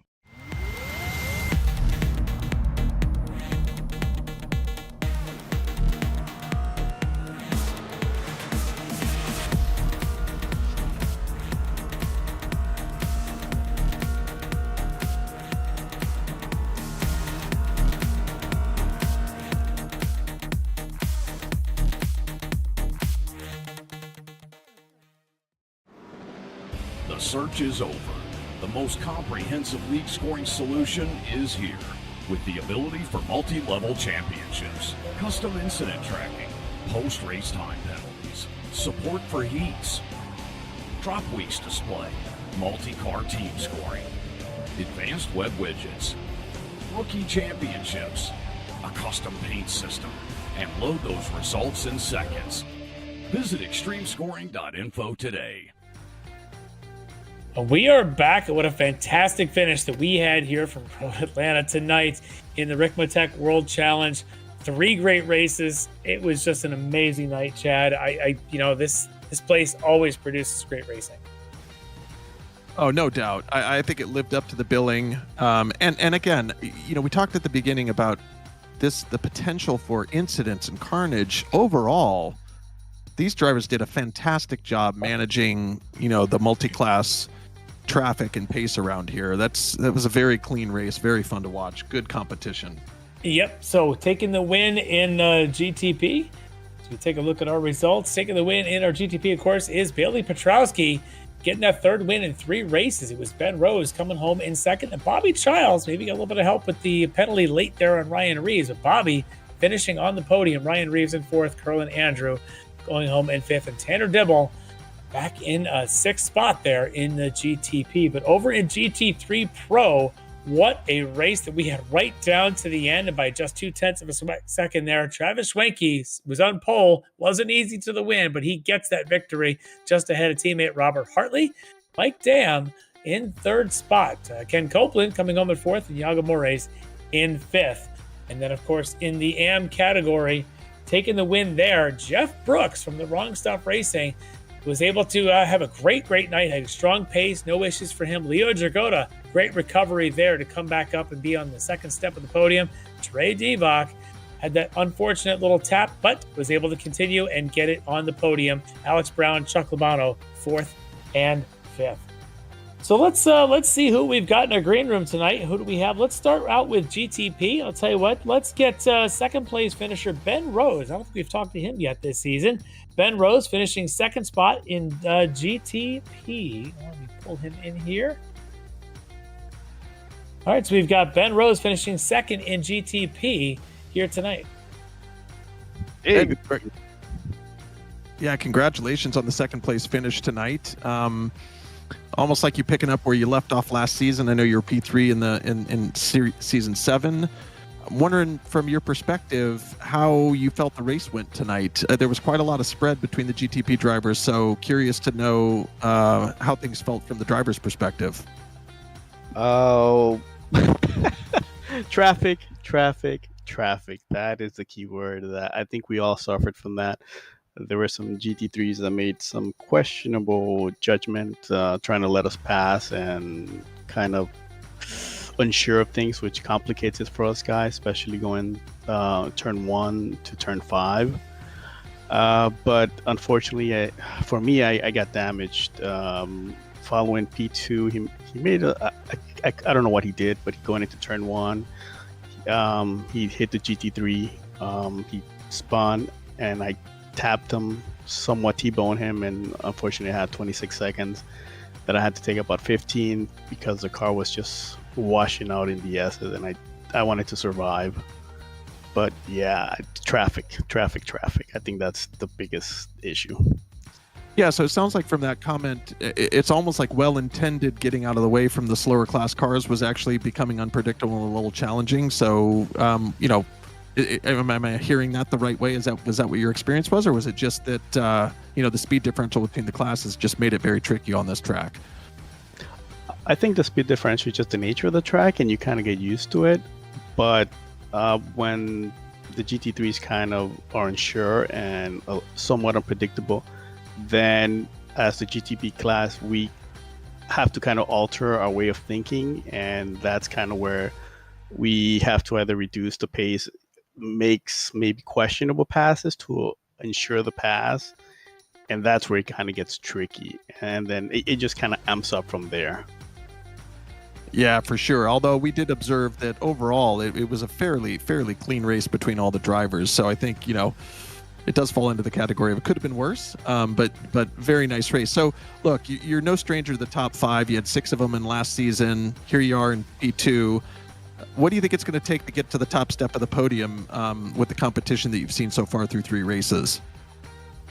I think I need a little bit of luck. The last race, unfortunately, again, it was traffic, and I somewhat made a judgment call that kind of bit me in the rear. But yeah, I think if I can have somewhat good traffic, I have the pace. I know I have it. It's just in a little bit of luck.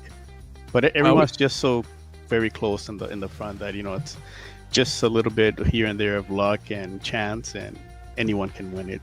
Luckily, Bailey has won it. He's had the great luck, and he's just had great pace and just been almost perfect all the time. So.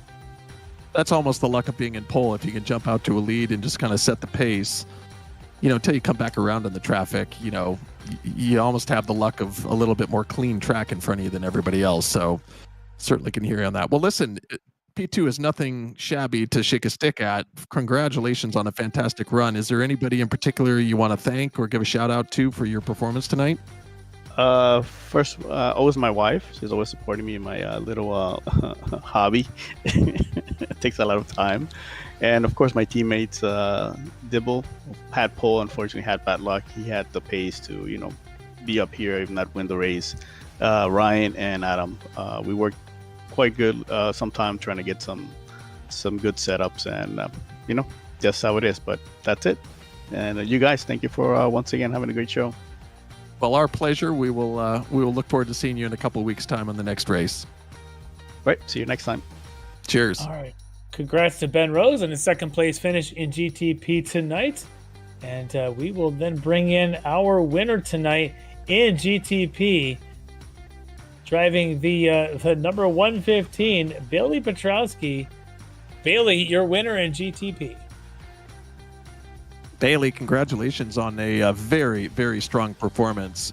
We got good news, bad news for you. The good news is you finished in P1. The bad news was you were so far ahead. Sometimes the camera was trained on other cars that were in the midst of battles. But being so far out in front, what would you say was the most challenging thing in your race tonight, since obviously your competitors were in your rearview mirror? Oh, there was a lot. The first third of this race was so difficult for me. I don't know if it showed up on the broadcast, but I was having a lot of connectivity issues, and I would completely disappear, and all the cars around me would disappear. So I was just praying that I would make it past some of the cars. So that first bit of the race was terrifying, and then luckily the leaders ended up taking each other, or not taking each other out, but taking themselves out. And then from there, it was just being conservative with traffic, and I had great pace, so I just had to maintain that, and then it was just managing traffic the whole race. Well, we just got done talking to Ben, who said that one of the things that's been missing for him in the first couple races is, good racers' luck. He wishes he had a little bit more. Do you feel like you had the luck on your side today, particularly when it came to that traffic? Like, were you able to manage it? We knew traffic was going to be an issue, but just, do you feel like luck was on your side, or was it more one of those things where you just had to work really hard to manage through it all? I think it was just working hard to manage through it. I think, because I feel like every time I would catch up to traffic, I felt like I was very unlucky with the traffic, but then I would look at the deltas of the cars behind, and they would be at the same delta that it was before I caught them, or I would be ahead. So yeah. And how much do you think the car that you've chosen to race this year, the Acura, because we do note that 3 of the top 4 positions are the Acura, new car in this class. What went into your factor? What were the factors that went into you deciding to drive that car, and what do you think were its advantages today on track?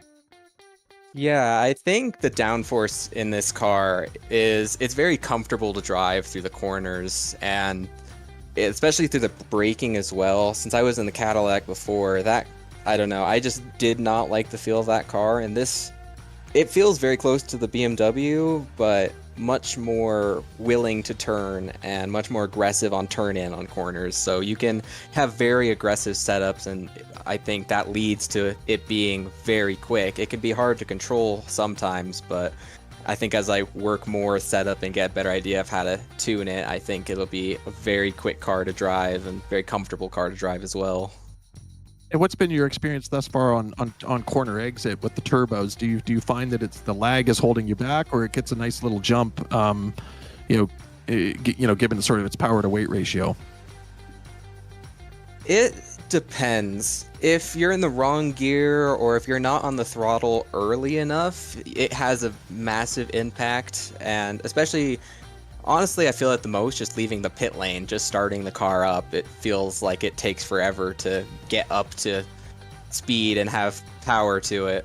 But if you get on throttle early enough, then I would say it feels like it's got more power than most other cars on throttle. You just have to make sure you're on time with it. Well, look, you are 3 for 3 in 3 races, 3 podiums, 3 top podiums. You're well out in front in the points. Are we looking for a season sweep here to improve on last year's P2 performance? What are your goals and objectives for the rest of the season? I hope to win it. That's definitely the top of my list for goals. But so far, just actually being part of a team, now it's going to be working towards that team, trying to get Bobby up to speed as well, and trying to get used to working with the team, and trying to get my pace up and my skill with battling with other cars up. So I think just overall improving like all aspects of my driving.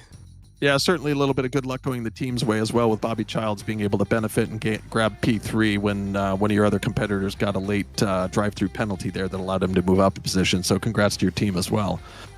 Well, is there anybody in particular that you'd like to thank for today's performance who helped make it happen? Want to give them a shout out? Yeah, I definitely want to thank my family for supporting me with this, and want to thank my friends. I want to thank D2D for allowing me to join their team and working with me for this. It's been amazing. Thank you to all the sponsors for this series. And thank you to you guys for commentating on this race and making it an enjoyable show to watch. Well, you guys are the ones who make it a good performance. We certainly enjoyed the race tonight, action-packed from start to finish. You led the whole grid, set the pace, and did a masterful job out there. So congratulations from us to you, and we look forward to seeing you in a couple weeks' time at the Grand Le Mans course. Are you looking forward to that track? Yes, that'll be an interesting one. I don't have a lot of experience racing there, but I imagine it's going to be a lot of fun. Very different from all the races we've had in the past. A lot of full throttle time in the prototype, so it should be an enjoyable race. We look forward to it. Yeah, thank you. You're welcome. Congrats again. Yeah, have a good night, everyone. All right, Bailey Petrowski taking the win here, 3 for 3 in the GTP category. So congrats to Bailey and his D2D teammate for the podium there, Bobby Childs. Bobby finishing a race of a small victory on the podium, a big one for him, and he's already trash talking with Greg and I about it. All right, so We don't have our AM GT3 winner, Jeff Brooks, to interview tonight. Maybe we'll catch him. Maybe he's thinking the second time he wins the interview. But what we do have, our overall GT3 winner and GT3 Pro winner, Travis Schwenke. We've got here in the booth. Travis, your winner in GT3 Pro. Travis, a nice victory for you there. We saw you and your teammate duking it out all three of your teammates duking it out for the whole race. We're just curious how much communication coordination was going on between the three of you. It certainly looked nice and polite before the pit stops, and we were just wondering at what point in time do the gloves come off? Can you just give us a little bit of the team driver's perspective from your vantage point? Well, we definitely treat this series as, be respectful, but go, right? We if someone's playing a respect game, it's for their own fuel, let's say. So Mike was even laughing at the end of that. He said that was a sprint race, 75 minutes. None of us held back the entire time. So I'm sore, sweating. It was definitely, we were all pushing the whole time. Oh, so that's fascinating, because to us, as you guys were going into the pits, particularly since you all chose to pit at slightly different times, we just wondered if there was coordination going on, like leave the guy out who's been pushing and the guys who've been saving fuel get to stay out, and the guy who's been pushing goes in first. So there wasn't really any of that going on. You guys were all pedal to the metal the whole race and just wait till the last 10 minutes to see how it sorts itself out. Yeah, we definitely have fun with this, and I was definitely expecting Rob to actually undercut. So I was kind of surprised when he didn't. He said how much fuel, how many laps you have left, and I mean, we'll tell each other that. We're not going to lie about that part, but I told him what I had left, and I kind of figured he was going to go in at that point, and I think there was 4 or 5 laps left in the tank at that point.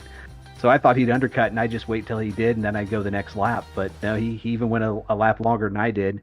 I saw some traffic up ahead, and I figured maybe I'll try to get out of the way of it, and it actually didn't work out. I took a little bit extra fuel, which in the end was a good thing. But that's really, I think my outlap and that combined are what kind of made Rob jump. He had good on both ends of that.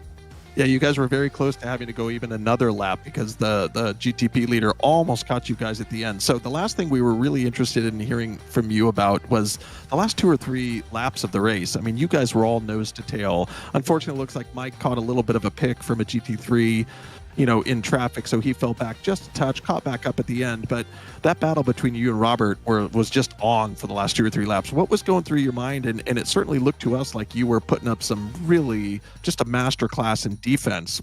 Talk us through that. What was that like from your perspective? Yeah, I guess the first thing is beat Rob, right? It's trying to stay out in front. But actually when he slid off 2 laps in a row, I cooked my front tire, so I had to slow down a bit just to get them to come back, and thankfully they were back those last couple laps. We had those AM cars there, so it was really push hard. Rob was really good getting out on the backstretch and coming out of turn 5, so I knew those are the 2 places I'd kind of have to watch and defend. The other places, right, turn 1 up the hill through turn 3, were all very even. I mean, I think you probably saw lap times during that. All of us were within a few tenths of each other almost every lap, which was just crazy.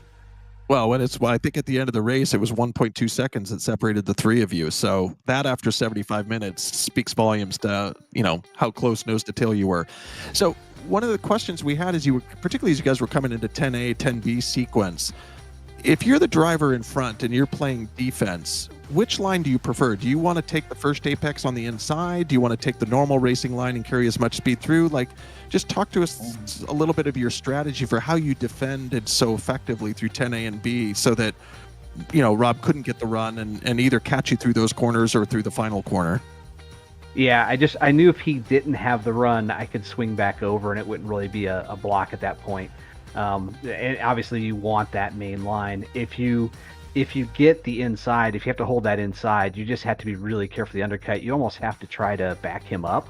Otherwise, he'll get you right down the hill. He'll just do the switchback on you and get you. So, yeah, you have to do the backup game, similar to like what you'd have to do at Daytona coming out of the bus stop. But thankfully, he didn't really have a good enough run to try to outbrake. So I just, went as deep as I knew I could go on the brakes and still keep the racing line. Yeah, we were commenting about the legs of the BMW throughout the race, particularly when you guys were going up against some of the other GT3 models. You guys clearly had the advantage, but with all 3 of you driving the BMW, it was a pretty even race there at the end, and we just had no idea who was going to end up on top. Yeah, that's what Rob basically said at the end. He goes, well, whoever's in the lead was going to win. With 10 laps to go, whoever had it probably was going to get it. Well, that seems to be how it played out. But again, fantastic race. The three of you guys just kept us on the edge of our seats the whole race. It was very well done. Obviously, some gentlemanly team racing, but very, very competitive. And I love the spirit of beat Rob, beat Mike, got to get in front. Anybody you'd like to thank or give a shout out to for the victory today, and who made this possible? Yeah, I definitely thank my teammates, Orion, and thank Apex for putting this on, and also Huffy Bicycles. Fantastic. Well, listen, next race is in 2 weeks at Le Mans. How are you feeling about that as the next track on the lineup?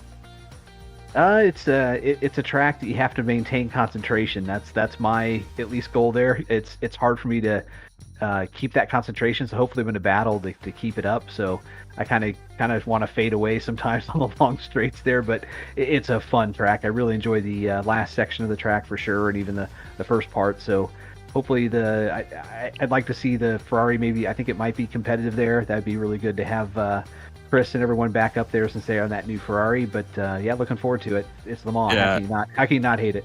Going to be a speed trap. Also one where you got to make sure you get that fuel calc right? Because you don't want to be a lap short on fuel on that track for sure. Oh yeah, and you don't want anything left in the tank when you pull in, so you got to make sure you try to plan that right. Well, lots to practice, lots to look forward to. You guys put on a fantastic performance. Your team is in solid standing. You're well in front in the overall standings. So, congrats on a fantastic individual and team performance tonight. We really enjoyed it. Thank you. All right, congrats, Travis Schwenke and Orion Racing taking the win here at Road Atlanta in round 3 of the World Challenge. So, let's take a look and see what we've got coming up here in the series in the next couple of weeks. Next week, well, here's our schedule for the entire season of the World Challenge. Of course, just finished at Atlanta. We've been talking about Le Mans. That will be our 90-minute in 2 weeks on the 16th of October. So looking forward to that. That'll be a good one. Also 90-minute at Monza about a couple weeks later from there. Also coming up in the next couple weeks, of course, we're going to be right back here at wrong road. That's Road America, as we're going to be headed next week in the sports car series. Head up there and enjoy some bratwurst and some cheese in Wisconsin at Road America. Looking forward to that one. And then, of course, the Touring Car Cup will be back in January. We're not sure what the first track is, but you can sign up for that series. That's a very compelling series. Awesome racing going on. So make sure you look out for that on your calendars. So another great night, Chad. What an awesome time to call. Maybe we'll tell Greg to take a few more weeks off and you can come back and call a few more of these. I had a lot of fun tonight. Hopefully you did too. Always enjoyable to be in the commenting booth with either of you guys. I'll just make sure Greg knows that you said that, not me. I'm not gunning for his job. The man's a pro. We will welcome him back in the booth anytime. But I do enjoy the opportunity to jump in here with you guys anytime I get. So appreciate you letting me ride along shotgun today. Yeah, awesome job. Appreciate it. And yeah, Greg, I guess I'll let you come back in if you want to come in. Not really my call. It's Lee's call at the end of the day. But what an awesome night. Great job, Chad. So for Chad Dick and for Lee Thompson, who's, of course, still working the production truck, we in the hours of the night, I'm Larry Lefty McLeod. Really appreciate y'all listening in and watching in. This has been another broadcast Ricmotech series here in the World Challenge. We'll see you again next week for the Sports Car Series. Ricmotech, high-performance sim racing equipment. There's only one place to go, ricmotech.com.